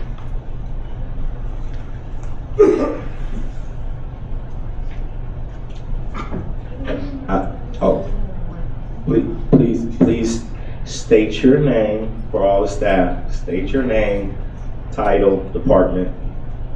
Good evening, Mr. President, members of the board. I am Rosa Gutierrez, Senior Engineer with the CIP Development Project. Great. Mr. President, members of the board, my name is Terry Renner. I'm the Senior Vice President of DKE Engineering. Okay. Now, just one thing before we start the presentation. Now, what I understand is this item has been through the board before, so please make the presentation comprehensive yet brief. Okay. This item went to the board, and it was approved on October 19, 2017. Our services with TKE is task order number 1. So this is a 24-inch water line on Pepper Avenue that is crossing the railway. Okay. The reason why we need to expand this is because they're widening our bridge, and also because we want to, in anticipation of the widening project, it's eventually going to connect our facilities, so we're going to be closing that loop on Valley and on Pepper. So the RFP was posted on Planet Bids.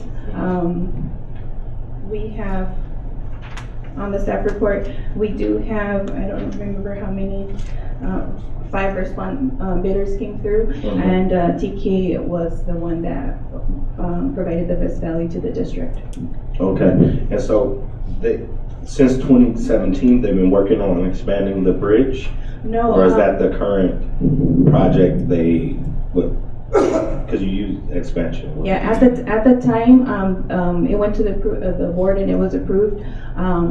We've since have had a lot of projects that were delayed due to us being understaffed in the engineering department. We just recently got 2 associate engineers hired on board with the addition of my help.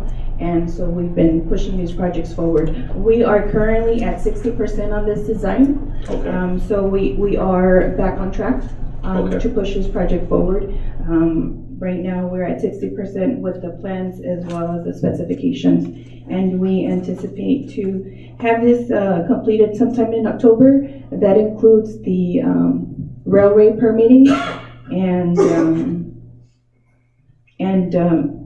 the electrical for ICE. President Hawkins. Yeah. Just because I was the chair of the committee which we reviewed this back then. If my memory serves me correct, I think also a lot of the issues we had with this was also because of the delay in the county doing the widening of that interchange there at Pepper. And I know it very well because I work by the hospital there. So, that kept getting delayed, which also kind of delayed some of this because we really kind of had to work on whatever designs they were doing, because what we're doing now is going to be integrated into what they eventually did. And as that got delayed several times, mainly because of the Delhi sand loving fly that we love so much over in that part of the town, that unfortunately I believe complicated this particular item. But I do remember this from many moons ago. Yeah. Okay, so. Thank you, Director, and that is correct. Yeah. Okay, so you said it'd be finished in October of this year? That's what we anticipate, assuming, we don't have any issues with, the railway, which, could be a little bit of a holdup. But as far as the design work, that is anticipated to be completed before then. Okay, and that's just the design work, that isn't the actual project completion? Well, the holdup would then be, if we get all the permits from the railway, SE information, stuff like that. Mm-hmm. And so, now how much more is this as far as the project and its initial budget versus where we are now? Are there any overruns? How is it being managed financially? So the project right now, it's for $53,500. Right now, we don't anticipate any change orders or anything extra. If anything, maybe permit fees to renew the railway, which the fees have already been paid, but the fees are less than $1,000 or maybe $1,200, something like that. So if anything, it would just be for permit cost if we don't have it in the budget. But right now, we're good. So the overall project, it was $53,060, and The overall project is 53,000, not that we're still on the hook for 53,000. Right, it's, Okay. if we need that amount, that's the amount that we have for the project, correct? Okay, any other questions for TK Engineering? Okay, thank you. All right, next up, thank you, Rosa, for your presentation. Next up, we have the review of professional services agreement for Dr. R. William Mathis. Yes, Dr. Mathis will come forward and speak. Dr. Bill Mathis, Mathis Group, Napa, and Rancho Cucamonga. Clarence, you want to introduce the Go ahead. topic? I was first engaged in West Valley, not having any experience with West Valley. I've worked with about 17 water districts in the Southern California area as a management psychologist, and have had varying good experiences with boards and executive management, recruitment, and in this particular case, I was asked on sort of an emergency basis if I would be willing to construct a workshop for the board of directors for West Valley, and was interviewed by both Kyle and Dr. Taylor to would I be able to quickly put together and get a history of the district and some of the current problems, and talking with the general manager, would I come in and help them, I think within a week or 2 week period, and would I be able to help them start? So one of the experiences I usually do is board workshops and facilitation. That's how my contract started, with a board contract signed by the general manager. Since then, I've worked on a variety of other projects. The projects I think that are probably most notable have been working to, after the workshop, it was suggested that we really are in need of a strategic plan. But after lots of conversation, the board realized that the organization wasn't ready for a strategic plan. They were ready for just a good business plan, just a solid business plan. And would I go back and take a look at it and begin that kind of assignment? The other is they asked me to take a look and talk with some of the employees about what some of the issues were inside the organization, which is another activity that I've been used to doing, and begin to give them some idea about the culture here at West Valley. And so those were all combined as a variety of things that we could accomplish. It was only recently that I became aware, but I do have some results of that. So I did a culture survey right after that board meeting, and got some really interesting results, which provided a good business picture of employee attitudes, problems. There were a hierarchy of problems that needed to be solved. And so I developed that list, and at the time, the president of the board asked me to arrange another board meeting retreat. Both these were retreats, to emphasize. And would I have some information back? And they asked me in the meantime, what was the general tenor of what I was finding? And I said one word would be sufficient, and that would be it's chaos. And so around that theme, we were talking about, okay, what can the board do to work with staff and others to bring that level of chaos down? At that time, we had hired here at West Valley an AGM, very capable, in my judgment, a very capable, very experienced GM from another city, another area, and he came in and was here for 3 months. and began to shape and put some things in place. And I began working with him on what we were discovering. What would be the basics for staff to be able to write a comprehensive, sophisticated plan? And we, meaning the AGM, Clarence, and I, discovered that the sophistication of being able to do a good, solid engineering program was not there. We had to teach it. And we had to begin to put that together. So I began working with very eager, excited department heads to put that together. They worked with their staff. And we continued on. But oh, by the way, along the way, I signed an agreement to find a CFO and to begin searching for another AGM. And so we have this humongous task of trying to begin to shape the culture and take a look at what was needed in a pretty chaotic would be kind, but there were a lot of terms that came through it. And I found this study from 10 years ago. And if I can just briefly outline maybe 10 items on it very quickly, they are the exact same items in our review and talk with other employees now that we find today. So it appears that people may have changed, lots of coming and going of staff, but the issues remain the same. So the cultural issues have maintained themselves over a long period of time. When you take a look at the work culture, for example, many employees feel like there are not enough opportunities for them to be in the organization and to grow inside. So they want to have clear opportunities for growing. The second item was many believe that there's inconsistency in how vacancies are filled, and that there ought to be some more consistency there. Some employees believe they don't get an opportunity to apply for them or don't even know about them. So that was one of the things we found 10 years ago in 2010.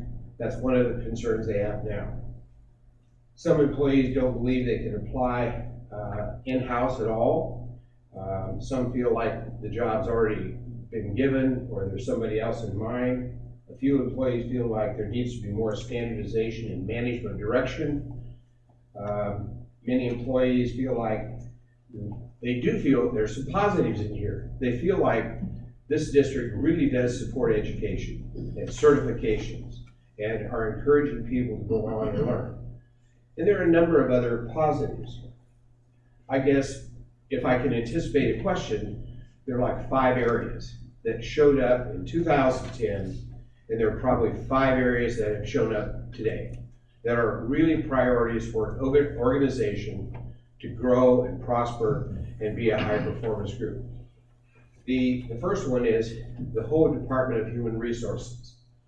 The need for policies and procedures that are going to be enforced so that there's a structure inside that people really do follow, that management follows, and that's something that they wanted.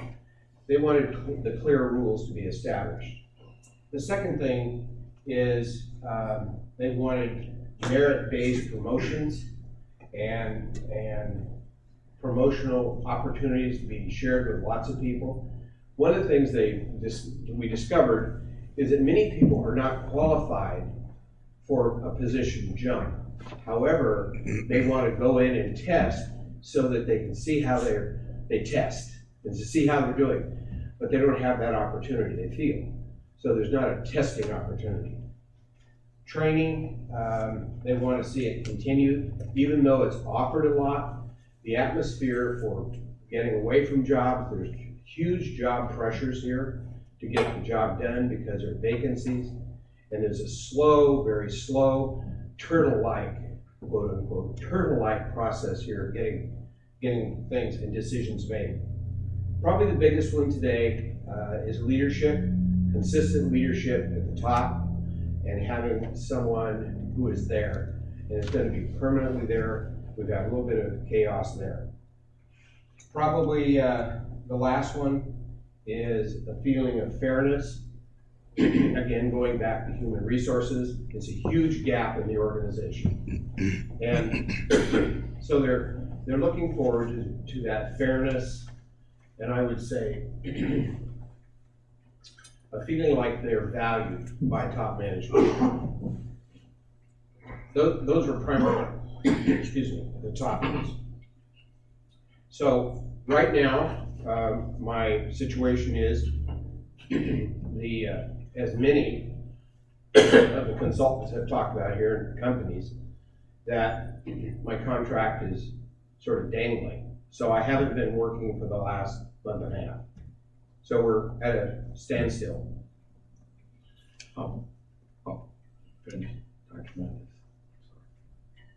Pardon? Oh, I said, are you finished, Dr. Mathis? Back to you. Okay, so you said your contract is dangling, so you don't currently have a contract with the district. That's correct. Okay. Now, I just have a few questions. What was the emergency that brought you here? There was a contract for a consultant to lead the retreat. Okay. And they bowed out and said they didn't want to work with West Valley anymore. Okay. Okay. Dr. Taylor? Do you know why they bowed out and how many days prior to the retreat that had already been fully paid for and non-refundable was going to happen? I think it was within a week or two. It was really short. I think it was more like about 3 or 4 days before the retreat. Probably close. That's my recollection. You're probably closer than mine. As I get older, it's fading. Yeah. And can you answer as to why they bowed out? Do you know, if you know? They said change in the board. Change in. What do they mean by that? Change in leadership. Is that all they said? I don't know what else they said. Okay. I only have my own surmise. Well, okay. There was a change in the leadership. What do you mean? There was a change in president. Okay, so president from who to what? What do you mean? What does that mean? From one doctor to the other. Okay. And so a consultant backed out of performing a service.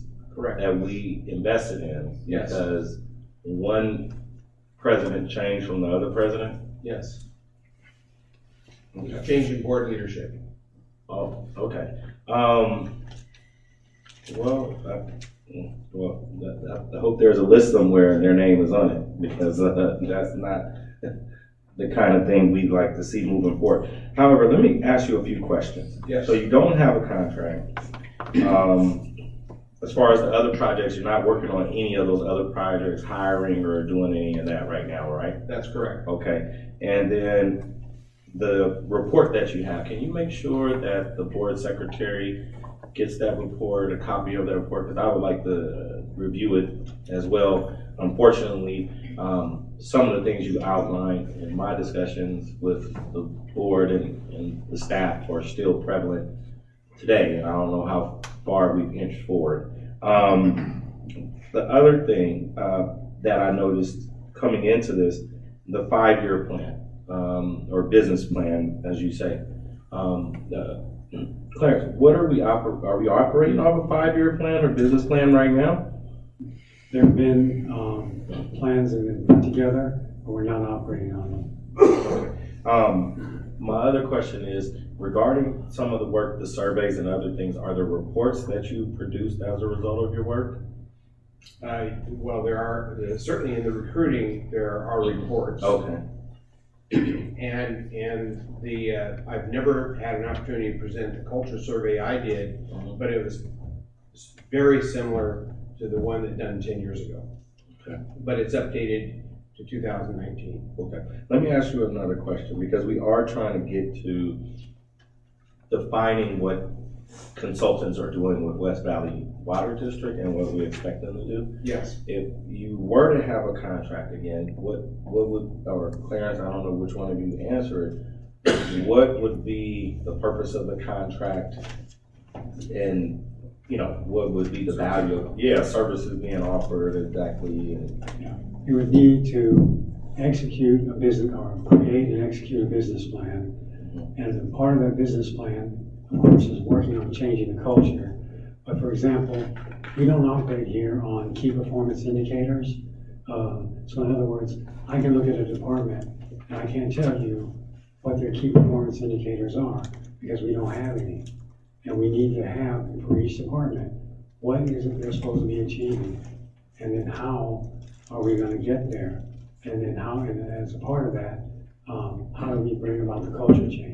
were those, in this last contract, were those tasks that you gave for him to perform and produce work product? Well, the answer is, he began, but it was a limited contract, so, and this is a long-term process. That's why we want to bring back a contract that would be sufficient in terms of scope and funding, so that he can complete the work. Okay.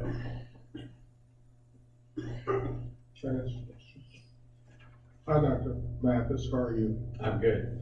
A couple of questions. One is that, how many different contracts have you had?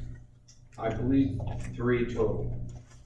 3 total? How Yeah. much did they total to? Each were $25,000. So you've had about 75,000 in contracts? I believe that's accurate.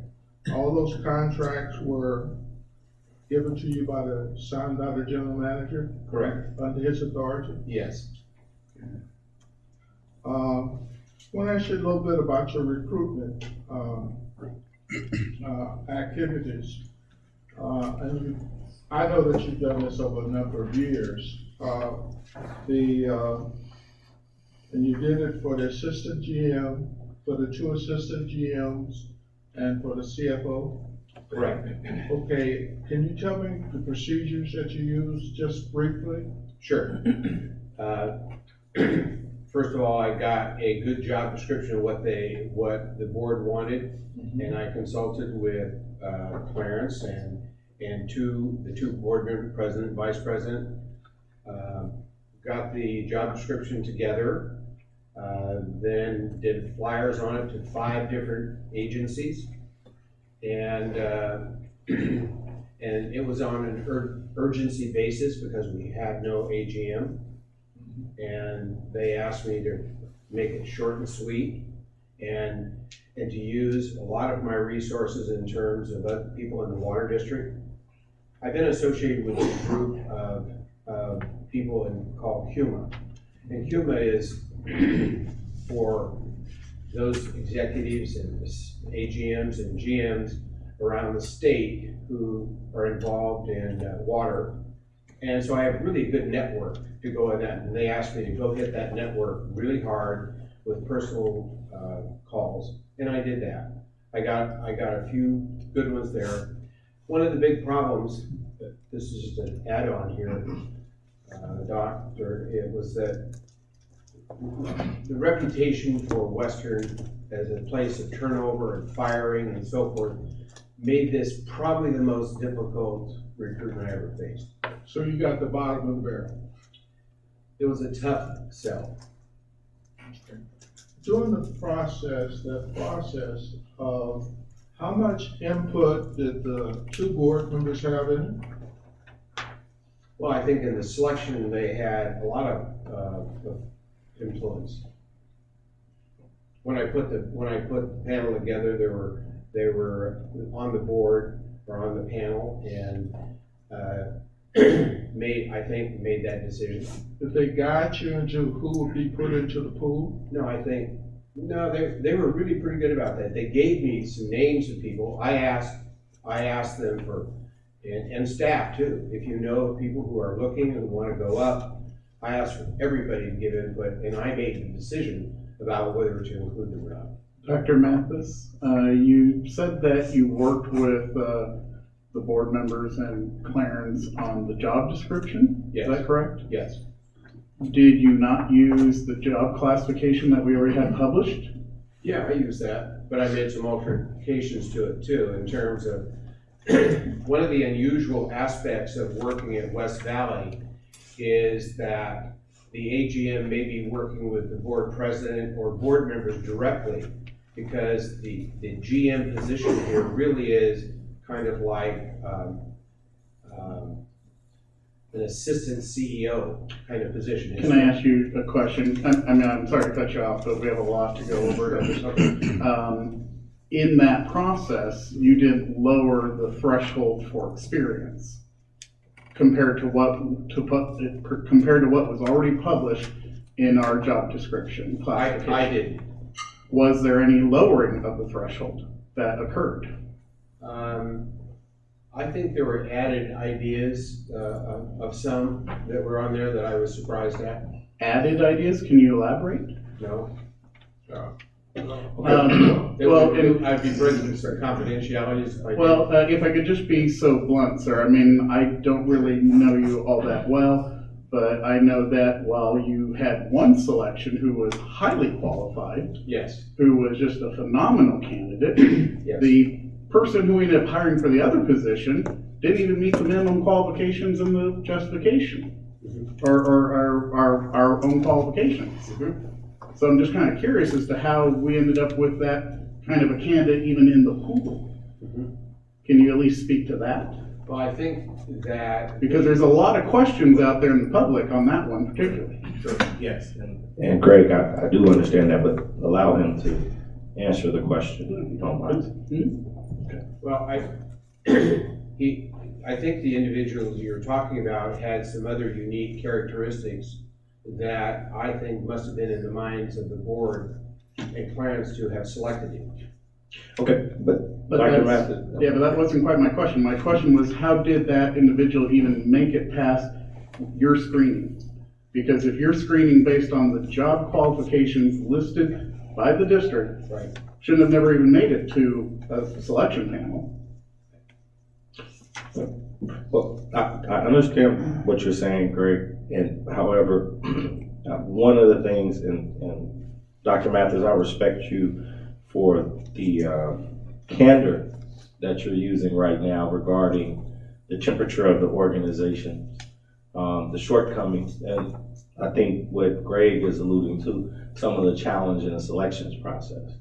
But you didn't create the environment that led to West Valley being considered unstable. You didn't fire anybody here at West Valley. So I think it's somewhat, we as an organization have to own to a degree some of the stuff that we've been involved in. And hold on, Greg, you had your opportunity. The firings and reputation and the situations that have been created here at West Valley are part of the collective history of what has taken place, and to try to place that on Dr. Mathis is kind of deflecting from what has actually happened here. And so what he is providing us though, and this is why it is a good opportunity to have him talk about the process very candidly, is that he said one of the challenges that we have with recruitment here, he said that. He said he had a network, and this is a position, and he wanted to have people, but because of the reputations and the way that firings and other things happen, particularly at the executive level, the level of candidates that you will get here and the level of people that you would have who want to apply and accept the job was as such. So it's kind of interesting to then turn around and ask somebody who's trying to assist us, well, why don't we have candidates that reach the threshold? Well, maybe if we handle our executive leadership and provide a steady workplace, and we don't, as an organization, take certain actions and behaviors, we would have better candidates too. Well, that's a part of it too. I mean, I appreciate your diatribe against me there. Well, I never even. It wasn't against you. I don't know what decisions you made in creating the reputation. I don't know. I didn't make any insinuation like that. I'm just simply asking, in that selection, how is it that a candidate who didn't meet the qualifications even got past your selection? I totally agree with what you're saying, and with what you're saying, that because of some of the past decisions, it was a hard selection. But I just simply want to know, how is it that that instead of just coming back and saying, I couldn't find qualified candidates, a candidate who didn't even meet the qualifications got through the screening. That's what I'm specifically asking about, his screening process, President Hawking. I am not trying to lay at his feet anything which happened here at the board. So please do not try to throw something towards me I didn't try to throw anything. Well, but you kind of insinuate but that I did not say anything like that to him. I'm just simply wanting to know that there's a very questionable hiring that took place with a candidate who didn't even meet the minimum qualifications. And you recommended this candidate. So I'm just simply asking, how is it that you said you got a job description, you acknowledged that you used the classification. I'm just trying to understand how someone who didn't meet the minimum qualifications ended up in the pool.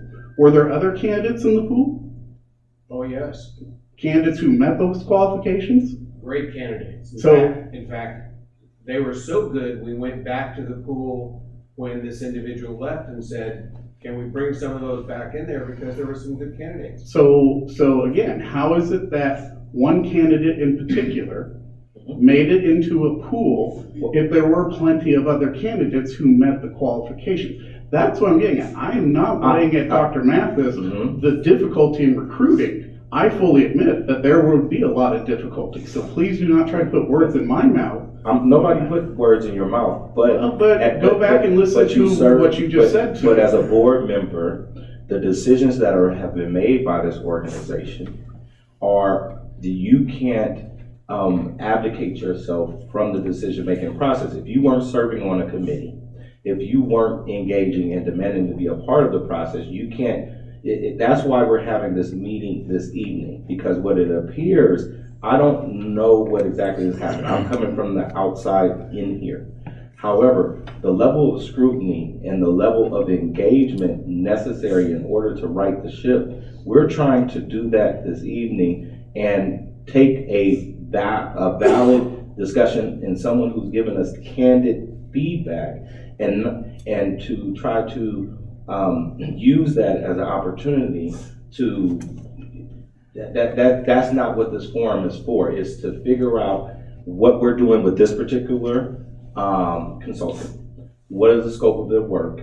Not to go back and relitigate decisions that, for whatever you're getting at, had the opportunity to be a part of or were not a part of, and now want to belabor the fact that a consultant, and that's part of why we're having this process to find out what are all these matters, why have all these decisions been made, and to try to make the consultant the blame for what is the board's responsibility seems very peculiar to me, at least. Well, I think it's very peculiar you kind of going on diatribes when I'm just asking a simple question. You know, Mr. President, I have yes, Dr. questions Young. that I want to pose. Dr. Young. May I pose those Yes. questions, please? Dr. Mathis, I'm concerned about the decision-making on the candidates, okay? And part of that I have a concern about is that the job descriptions, which were here and had been approved by the board, were changed. By who made those changes? They were approved by the general manager. The general manager made changes of board-approved policy without coming back to the board. Let me explain that. Okay. The changes made were salary range and some benefits, which all had to be negotiated by the board whenever the. When you said by the board, who the board didn't participate in all that. By the board committee. Okay. That's what I mean. All right. But again, we're talking Mr. about President, board. I'm in the process. Hold on a second. Hold on a Discussion. second. But part of the reason why we're having this discussion this evening is because somehow the board members take it that they weren't a part of the board at the time when the decisions were made, and they very well were part of the board at the time the decisions were made. Mr. Or not President, made. I totally disagree with you. Well, I don't think you were on the want to get board. into a public discussion about some underlying things that you said. I was in the middle of asking Okay. questions. Okay. May I proceed? Yes, I'm just trying to make May I sure that proceed? we stick to the quorum and the appropriate line of questions for this evening. Who determined the appropriate line of questions? According to Rothenberg Rules of Order, which is the rules that this body has adopted under Okay, your I leadership, understand the that. chair is the one that gets to determine No, it's the rules the of the board that quorum. determined The that. chair, well, you probably need an opportunity to So I review it. can't ask my questions? You can ask your question, but please keep them germane to the issue. Who participated in the decision to make the changes to the job description? I'm assuming, I don't actually know the question, but I think with the general manager, I reported to the general manager on this. Okay. And the general manager made the changes? He took the changes to the committee, I believe, and negotiated with them. And the committee made the change. Are you aware of whether the full board made the decision or not? I'm sorry? Are you aware of whether the full board made the decisions or not? I don't think that's the practice of West Valley. Which means you don't think that the practice of West Valley is for a committee to make the decision and Well, not the full board? Again, that wouldn't be, Mr. President, hold you on. raised an issue. Yes. He raised No, an issue. No, you raised the Please issue. quit interrupting me. Well, You raised an issue. I'm not interrupting you. However, the practices of West Valley, the consultant didn't create the practices of West Valley. I The didn't board ask you members who created the practice. Yes, you did. I You said asked what is the him, practice? are you aware, you made the assumption that that's the practice of the West Valley. Who told you that was the practice of West Valley? It was my observation, sir, and it was also, the general manager and I said, he didn't make the final, observation. That is why I suggested one of the oddities here at West Valley is that the general manager is not responsible for hiring of the staff. And I felt that was strange because I've never experienced that in a water district. In all my experience, I've never had that. So I'm just saying, okay, well, if you're running it as kind of like an assistant CEO, then your board members will do that, if that's the practice. I can go with that, just as long as I know what the rules are. And the rules were, at that time, that the president and vice president could make decisions going forward about who was hired. Okay. Prior to today, have you given any presentation at a regular board meeting before? No. Open or closed session? No. So this is your first time actually speaking to all 5 board members? Absolutely. Okay. And it didn't have you all 5 of you at a retreat. Mm-hmm. Just had 3. All 5 weren't at the retreat? No. Who was at the retreat? Board members. I wasn't. I know I wasn't at no retreat. To my right. I can answer that, Mr. President. Don Ollinger was a board member at the time. He was there. Director Crowther, Vice President Crowther, and myself, who was the president at the time. I was at, all 3 of us were at both retreats. We put it out to everybody, but we were the only 3 that went. Okay, all right. Well, thank you for giving us information. Thank you for working with us. You know, I don't know if you're gonna put in for a renewal of that contract after working with us, but thank you, Dr. Mathis. I appreciate your candor on tonight. Next up, we have the review of professional services for Los Angeles County Public Safety and Security Services. Yes, we have a speaker coming. Oh, okay. All right, if you can, I know it's getting to, 9:10. Wanted to try to get to everybody who was at least present this evening, as far as the review, if you don't mind. First of all, a good evening, President Shannon and members of the board, general manager, staff, and the general public of the West Valley Water District. My name is Daniel Rodriguez. I'm the president and CEO of Los Angeles County Public Safety and Security Services. Back in around 2007, I was contacted by the West Valley Water District to discuss the emergency response plan and the hazard mitigation plan. Those two plans are very critical plans that any public agency that has public sector employees, that provides public services to local municipalities under the California Civil Code, the California Disaster Services Act, the Robert Stafford Act, which all fall under FEMA, and Cal OES is required and mandated to have an up-to-date emergency response plan, and then a up-to-date hazard mitigation plan that needs to be updated every 5 years. When I was brought on here, my initial duties was to do the assessment to see what the agency had at the time. When I came into play, I reviewed the emergency response plan that was developed, implemented, and approved by the board back in 2012 by a consulting firm that was based in San Diego.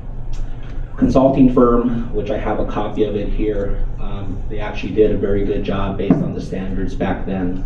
That consulting firm was Kennedy Jenkins Consultants back in May of 2012. So initially, they gave me a binder here. I reviewed the binder. There's a PDF copy only of the emergency response plan. So I asked if there was an actual electronic version of it. Went ahead and contacted the consultant company at the time, probably sometime around 2017. Consulting company was no longer in business. So at that time, I presented that both to the assistant general manager at the time, and also spoke with the risk manager, and basically said, I'd like to take a look at your hazard mitigation plan. They were like, okay, it's somewhere. So after searching documents, going through emails, I ended up finding the hazard mitigation plan that was submitted back in 2015, 2016 timeframe. Hazard mitigation plan obviously has to have projects, has to list hazards, potential hazards within a water district, capital improvement projects, and the emergency response plan and hazard mitigation plan. The reason for having those current and updated is mandated so that whenever there is a disaster, those disasters that affect that particular agency may be reimbursable. Mostly it's 75% from the feds and 25% from the state. And those are just having those plans in place. Ultimately, when I reviewed the hazard mitigation plan, that plan was not fully completed. It was sent to the state of California, the Governor's Office of Emergency Services. They had sent it back, and it had stood stale for about a 2-year time frame. In an email that I received, and I have proof of that email, it was just stale for about 2 years, and that was prior to the general manager, Clarence, coming to West Valley. So when I started looking into the distribution of that email, I started asking a lot of questions like, what happened here? Why wasn't this followed up on? And meeting with certain individuals from West Valley Water District, there was a lot of change in the executive management, and there was a lot of change with the person that was handling that at the time. That person had gotten promoted, and it was no longer part of their responsibility. So with that said and done, I went back to the assistant general manager, and I said, I don't know if I want to do business here. Be very honest with you. I said, there's a lot of work to do here. I'm going to have to start from scratch. And starting from scratch, meaning I'm going to have to start where the ball was dropped on the hazard mitigation plan, as well as rewrite the entire emergency response plan that has been completely outdated. And at that time, I said, the assistant general manager at the time asked me, can you do a safety and security assessment for us? I said, sure. What are some of the safety and security features you have? They had just implemented the card access control. And so I went around to a lot of the facilities. Personally, I was driven with another rep from the water district, Mr. Kenny, and looked at a lot of the infrastructure, looked at a lot of the critical assets, looked at a lot of the asset facilities that were just secured by six 6-foot tall chain link fence. So through my assessment, I figured out that most of these locations were properly alarmed, burglar alarm wise. And so then I went to the security monitoring company that installed all this and that monitored it, and I asked questions there. And I said, can you tell me some of the stuff that you guys are monitoring? They said, well, they only pay us for the service, but we subcontract out the monitoring service to a third-party agency. So then with that said and done, I said, can you show me a report? So when you have a false alarm or you have a security breach, who's responding to those calls? So they went back, they provided me a copy, a few copies of that document, and they said, well, the West Valley Water District has certain folks on call, and those folks are called. I said, can you show me a couple of documents? And again, I'm doing the safety and security assessment. I'm not trying to scrutinize anyone. I'm just trying to get to the bottom of it to see what we need to do and if this scope is something that I can actually do or not.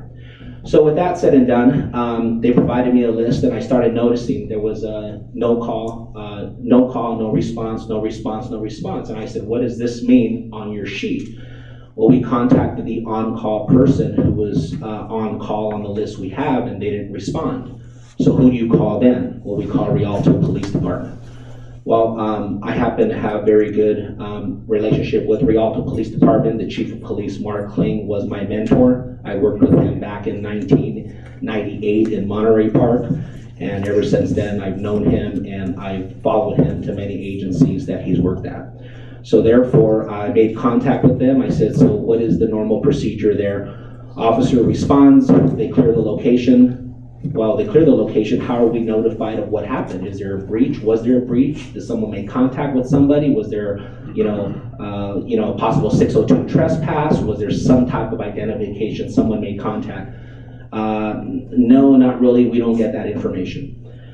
So what I ended up doing at that time is I went back to the assistant general manager and I said, look, I know you want me to do the emergency response plan. I know you want me to do the hazard mitigation plan.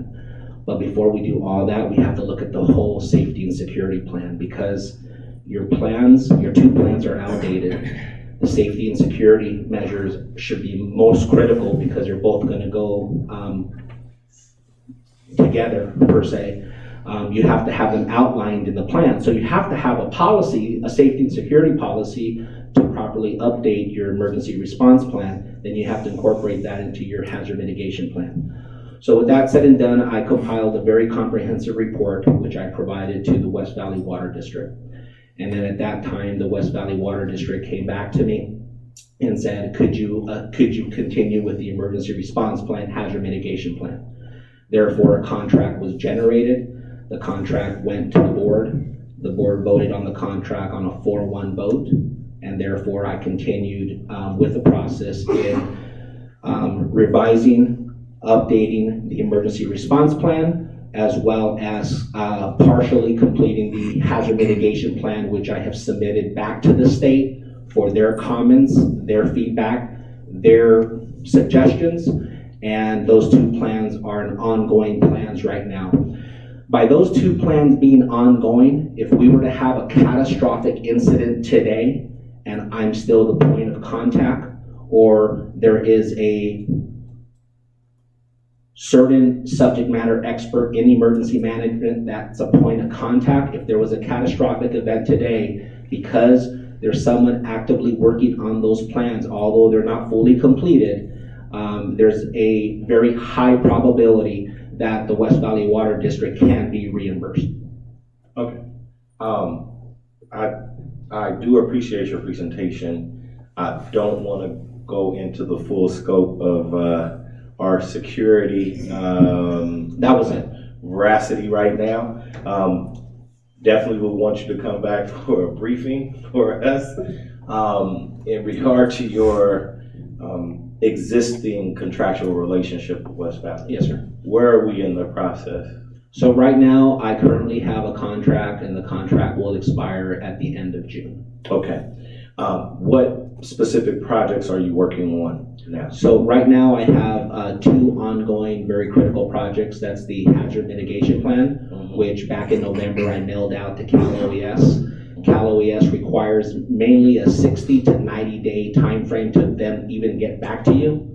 And then secondly, I'm actually having to rewrite with all the graphs, GIS mapping, the entire emergency response plan. So when are those two projects gonna be completed? Those two projects, I was anticipating completing those projects sometime by the end of March.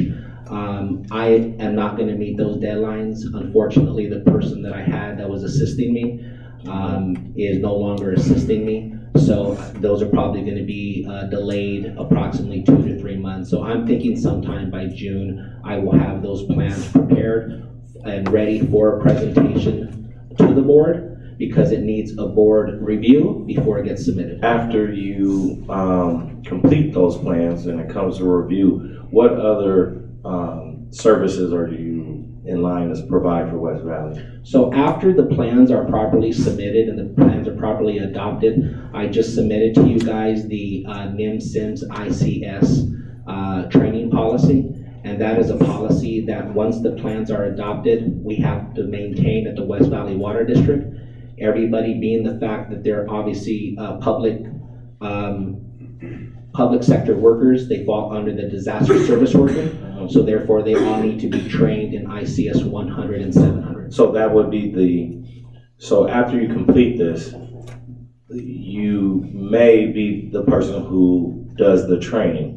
If I am asked for a proposal, yes, I am certified and very well experienced in providing the online training. In addition to that, I'm a subject matter expert in Emergency Operations Center, EOC, which, and I like to share this because this is very critical. When I was midst of doing the plans and doing the safety, I contacted Clarence sometime last year and I said, we have to have a tabletop exercise. You need to schedule that for next week because I want to see what's working and what's not working. And 95% of what we thought was working failed. Okay, yes, so some of that I was gonna have to take in another form. However, who's the safety officer here at West Valley now? Who's the person? There's no one in charge of safety, security, and emergency management. Okay. In any of the documents is there anything to indicate there was a safety officer at any time? That report, you got a report from? Absolutely. There was a liaison that was working with put together the initial hazard mitigation plan, and he was the point of contact. Who was working with you? No, he was working for the West Valley. He's working for the West Valley Water District, yeah. Okay. And so he was the point of contact, but ultimately, from what I was told and in emails that I had that were generated from West Valley internally, he was since promoted, and there was a change in management. And then it fell on the side for a couple years. Okay, so, all right, so General Manager, I hope you took a note of that last one, because we don't have to figure out who's gonna be okay. All right, are there any questions by the board of this gentleman? Anybody have any? Okay, all right, well, thank you for your time. Thank you for doing your service. We probably do, I don't know which format to come back and get more of a security briefing that's we can talk about it. Yeah. Okay, thank you. Thank you. All right, next up is the PUN group for regulatory annual audit. We have a speaker. Okay. Now, why don't I introduce him? okay. Yes. Mr. Mandelbaum. Good evening. You gotta go to the board. Oh, well, I guess you have a speaker, so just say your name and your position. Ricky Mandelbaum, CFO for West Valley Water District.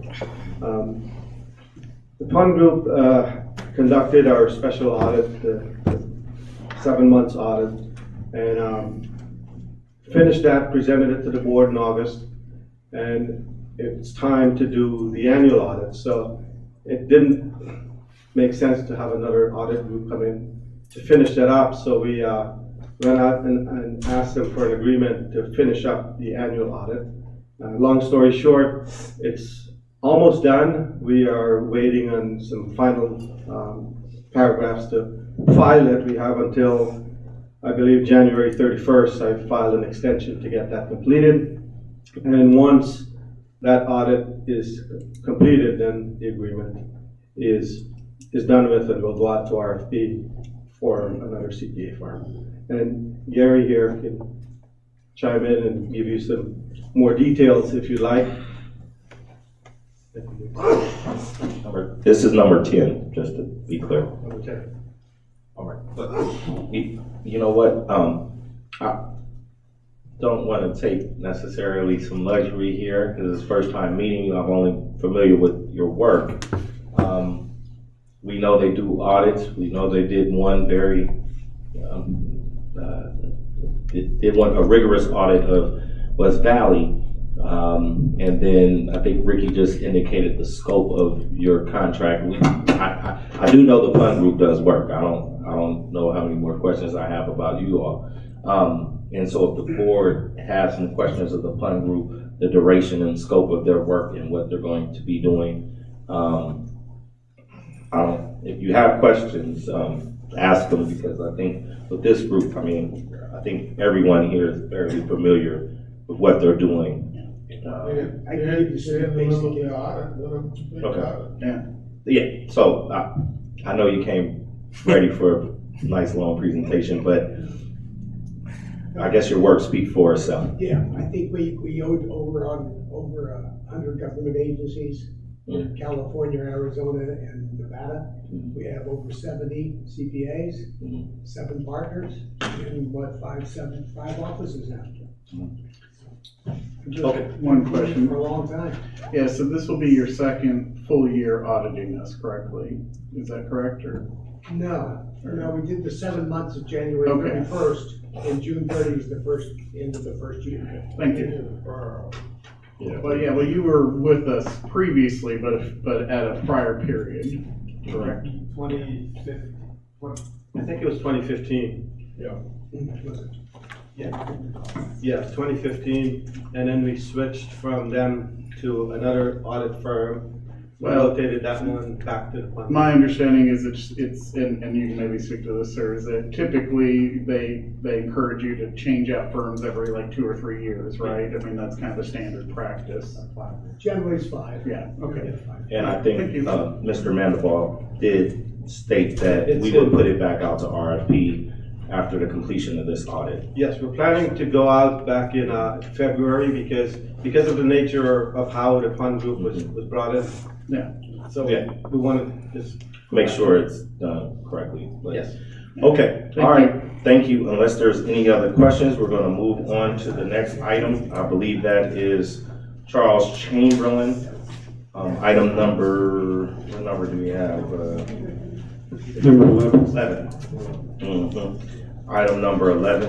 And if I could just make a quick introduction of Mr. Chamberlain. As the district, as we go forward with public affairs and we make big investments, I think it's important to bring in outside professionals to review what we're doing, give scorecards, review current websites as we go through, because a website's going to be a long-term investment, something that links with our mobile app. We heard about processes and concerns earlier, and so everything that we do with Mr. Chamberlain, we're going to bring through a process of going through the External Affairs Committee, then going to the board. But Mr. Chamberlain's here to help us with long-term planning, and I think he'll explain to you why he is a great asset to the district. Hold on, before Mr. Chamberlain speaks, I do want to acknowledge and put it out there in regard to Mr. Chamberlain. He went to Howard University with me. I've known him for 22 years, 21 years.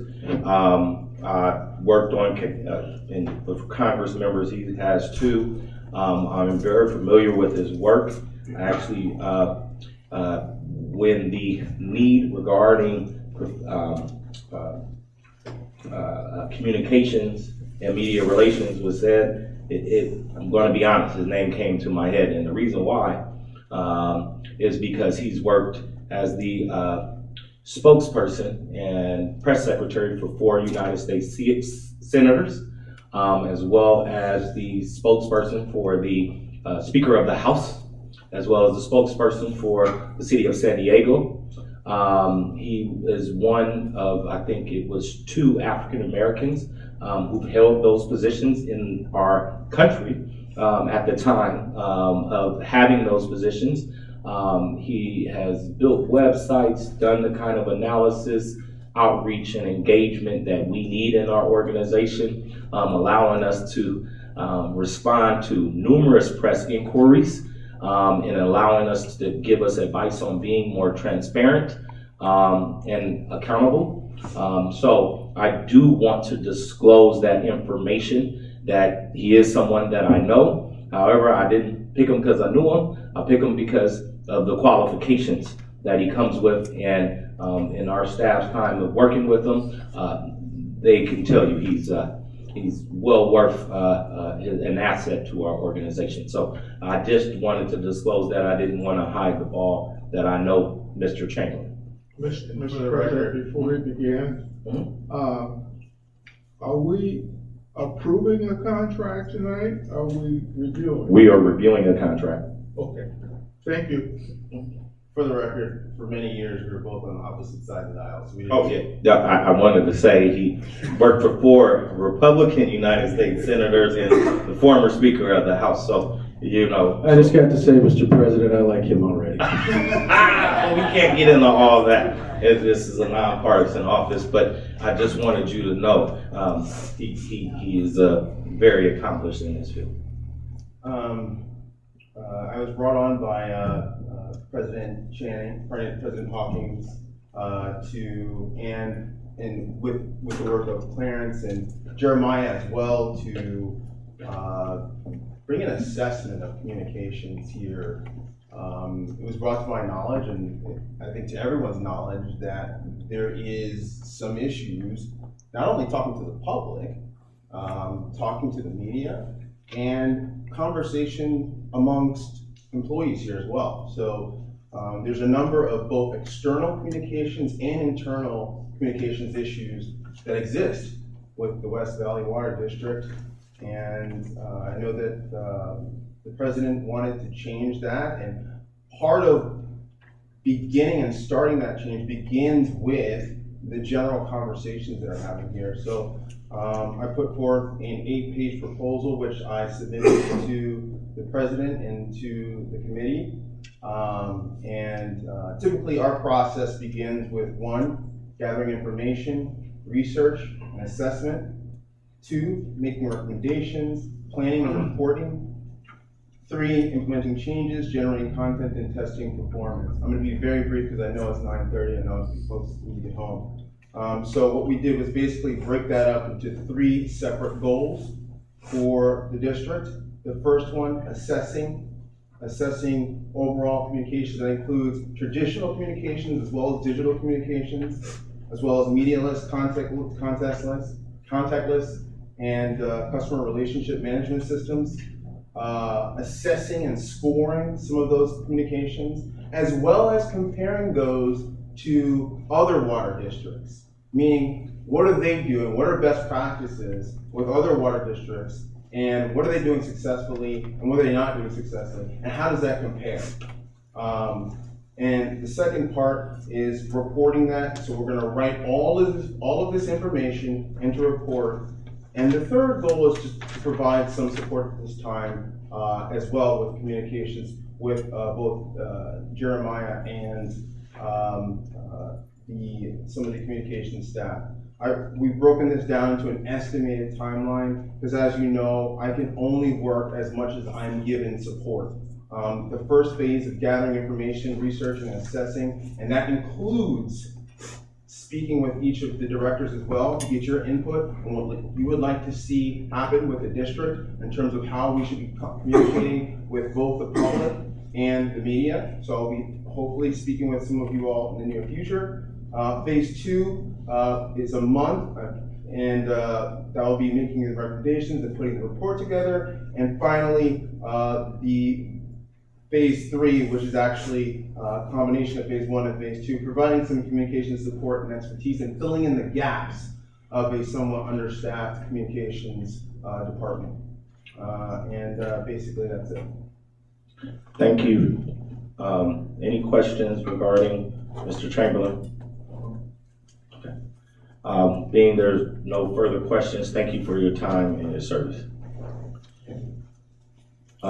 With that being said, those are all of the, unless we missed it, those are all of the okay, one more. Number 12. Number 12, is this the last contractor that was present? Okay, so after this, we're gonna table the rest of the review to probably another meeting, so. Good evening, Presidents and members of the board. Joanne Chan, Operations Manager. On July 11th last year, the board awarded a contract to Covolo Engineering for as needed FXP, that is the fixed bed biotreatment system support, in the amount not to exceed $50,000. And Exhibit B of the attachment of the staff report is the original staff report submitted in July 2019. We didn't go out to bid because this is a sole source item, since the FXP is Covolo's technology. And I was requested to present a revised professional agreement tonight with Covolo in the amount not to exceed $100,000, with changes to add duties such as FXP support and water resources project support. And Just Bond is here with us tonight to discuss the scope of work.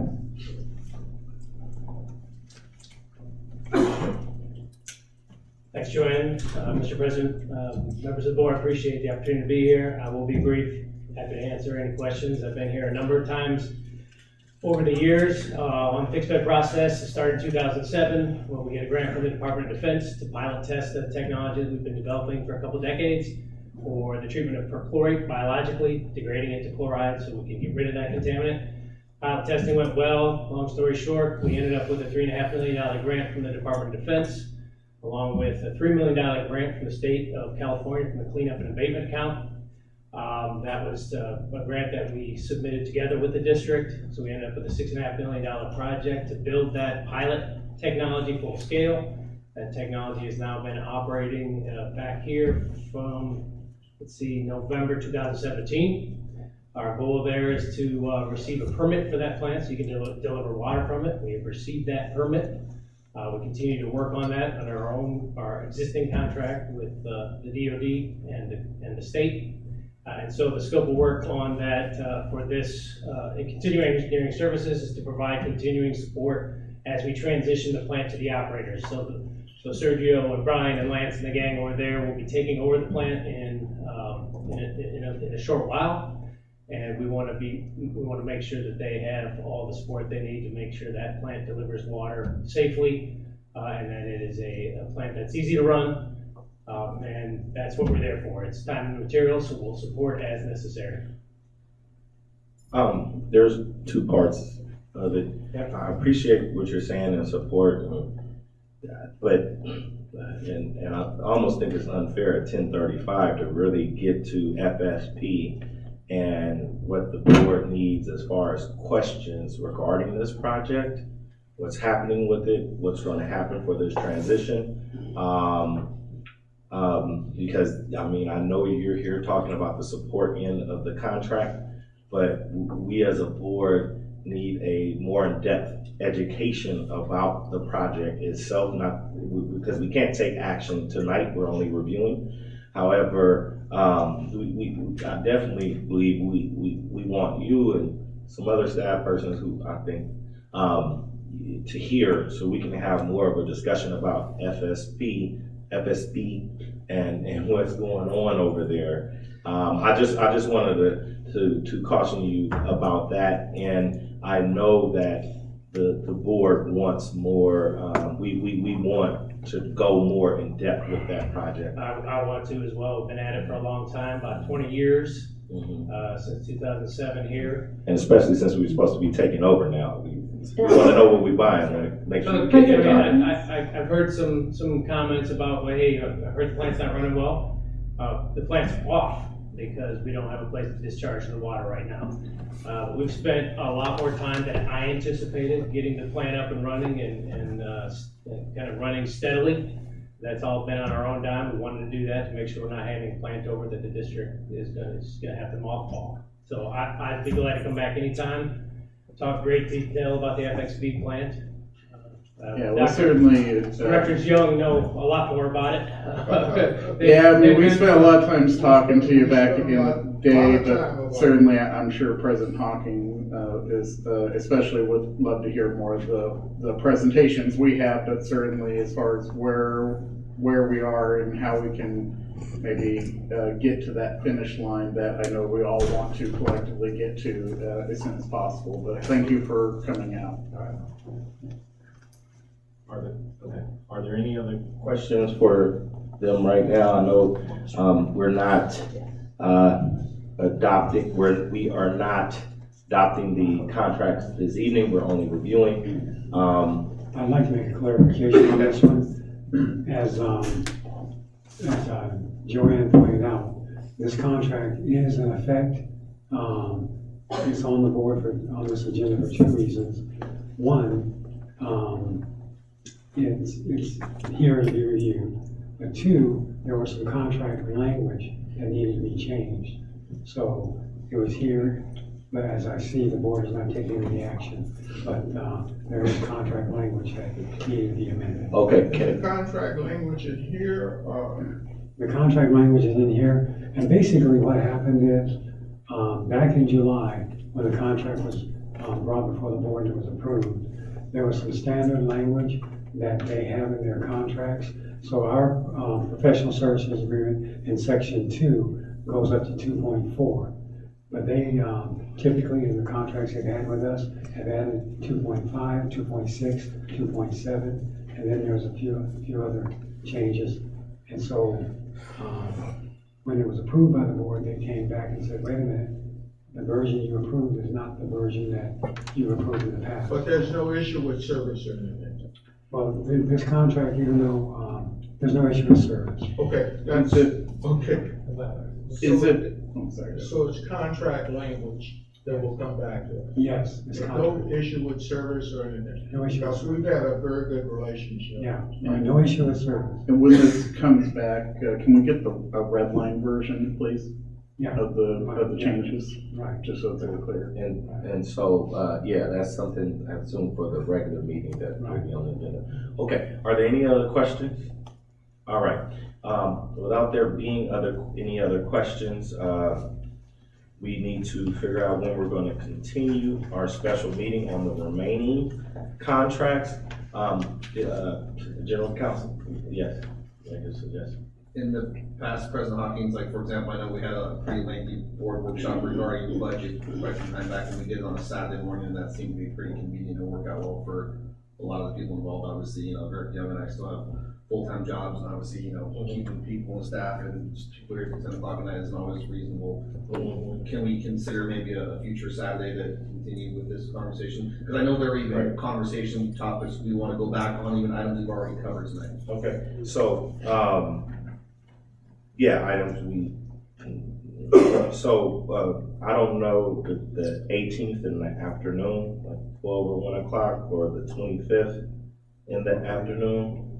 I like the morning, but okay. Oh, well, if it's the 18th, I have to do the afternoon, but if it's the 25th, we could do the morning. 25th would be okay with me. I would just ask if we could get the documents. Yes, Board Member Young, we will have the documents in advance. Matter of fact, it should, what should be covered on the 25th, what I understand is the remaining items we didn't cover here. And then in regard to, I think the questions. But certainly to benefit the public, we should try to get it out. No, I think we were, as a team, trying to get all these contracts from wherever they were and get the staff people here and get the reports prepared and had everybody ready.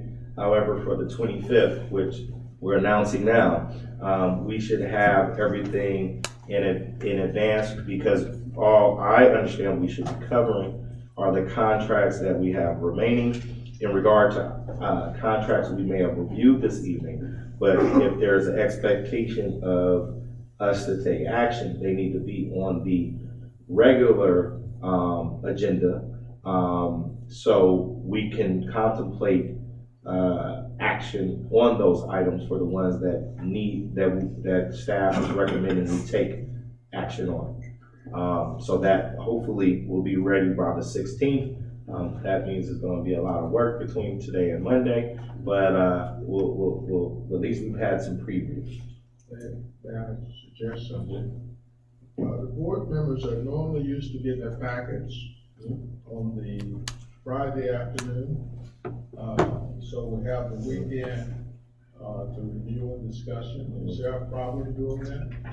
I don't believe there's a problem doing that, but I'm just gonna be honest with you, with it being Thursday at this time of night, and the staff members who would be, responsible for putting that together, as much as I want them to be able to get it on by Friday afternoon, I'm gonna be realistic, and I'm gonna encourage them. I think the concern is being felt here. I'm gonna direct the general manager with all due speed and the other people and other individual staff persons who are involved to get it to us as soon as possible.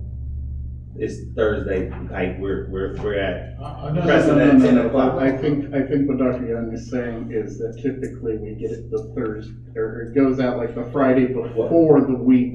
Well, so it's not immediately after one book meeting. Well, yes, I do understand that, but you know, the 16th is upon us, and so I'm just talking about this particular situation. Yeah, this particular situation. However, historically, Ms. Escalera, has that been the practice that they've been getting them up and out Friday afternoons? I mean, at one point we were having. At which point was that? Oh boy. Between 2018, early 2019, they were going out on Fridays. Mm-hmm. There are some challenges getting out by noon, but they were getting out. Now it has been delayed on several occasions. But, okay.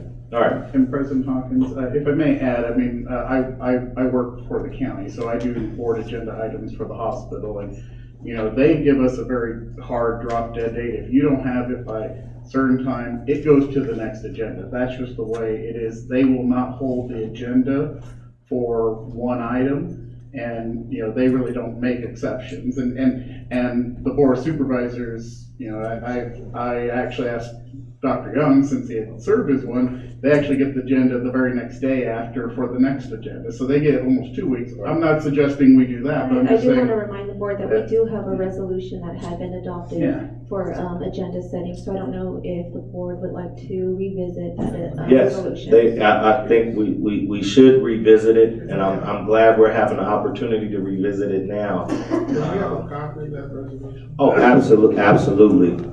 But my point is just that I think that if we have a hard deadline and we just try to stick to it, if something's not ready, it just gets pushed back. Yeah, again, your statement is duly noted. However, in regard to the meeting for the 16th, as best as we can. Of course, I'm talking in general. Yeah, that's what we're trying to do.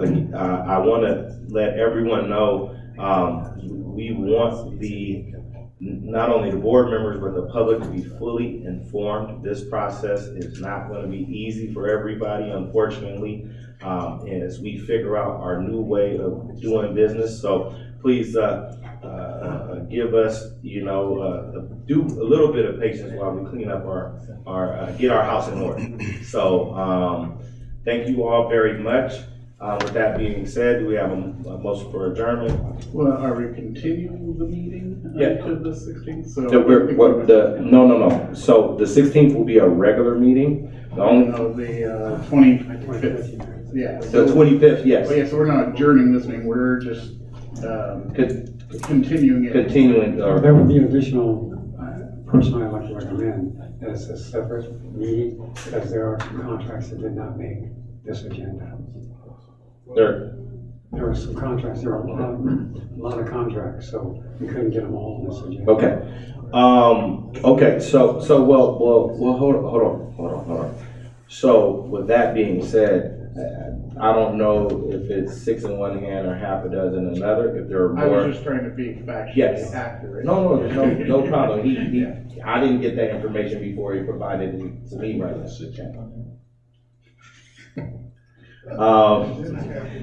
Okay, yes. So let's adjourn the meeting and then we'll have another special meeting on the 25th to continue our review of these professional services contracts. Thank you. I think, to be technical, since this was a noticed meeting and all 5 members are here, even though it's special, we need to have a motion to adjourn. That's where I was with the motion. I'll second it with the add-on that we're going to move items 13 and 14 to another meeting sometime in the future. Sometime in the future, yes. Okay.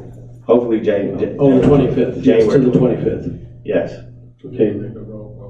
Is there a second? Oh, wait a minute, no, I did second. Okay, there's a second. Roll call. President, I'm sorry. Crowther second. Director Taylor, can you repeat your motion? Yes, I seconded the motion to adjourn the meeting with the added that items 13 and 14 will be moved to the meeting of the 25th to be announced.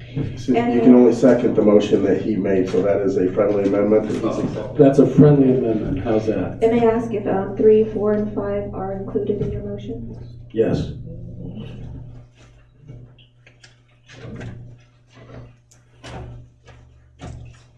Was the motion put forward by President Hawkins, is that correct?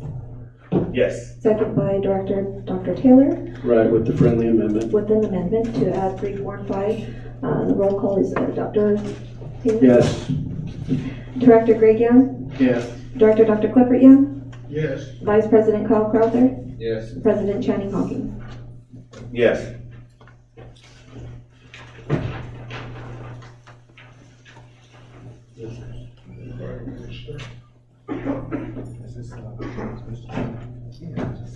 President Hawkins, just for clarification, this meeting is adjourned? Oh, yes. Yes, this meeting is adjourned. Good night, everybody.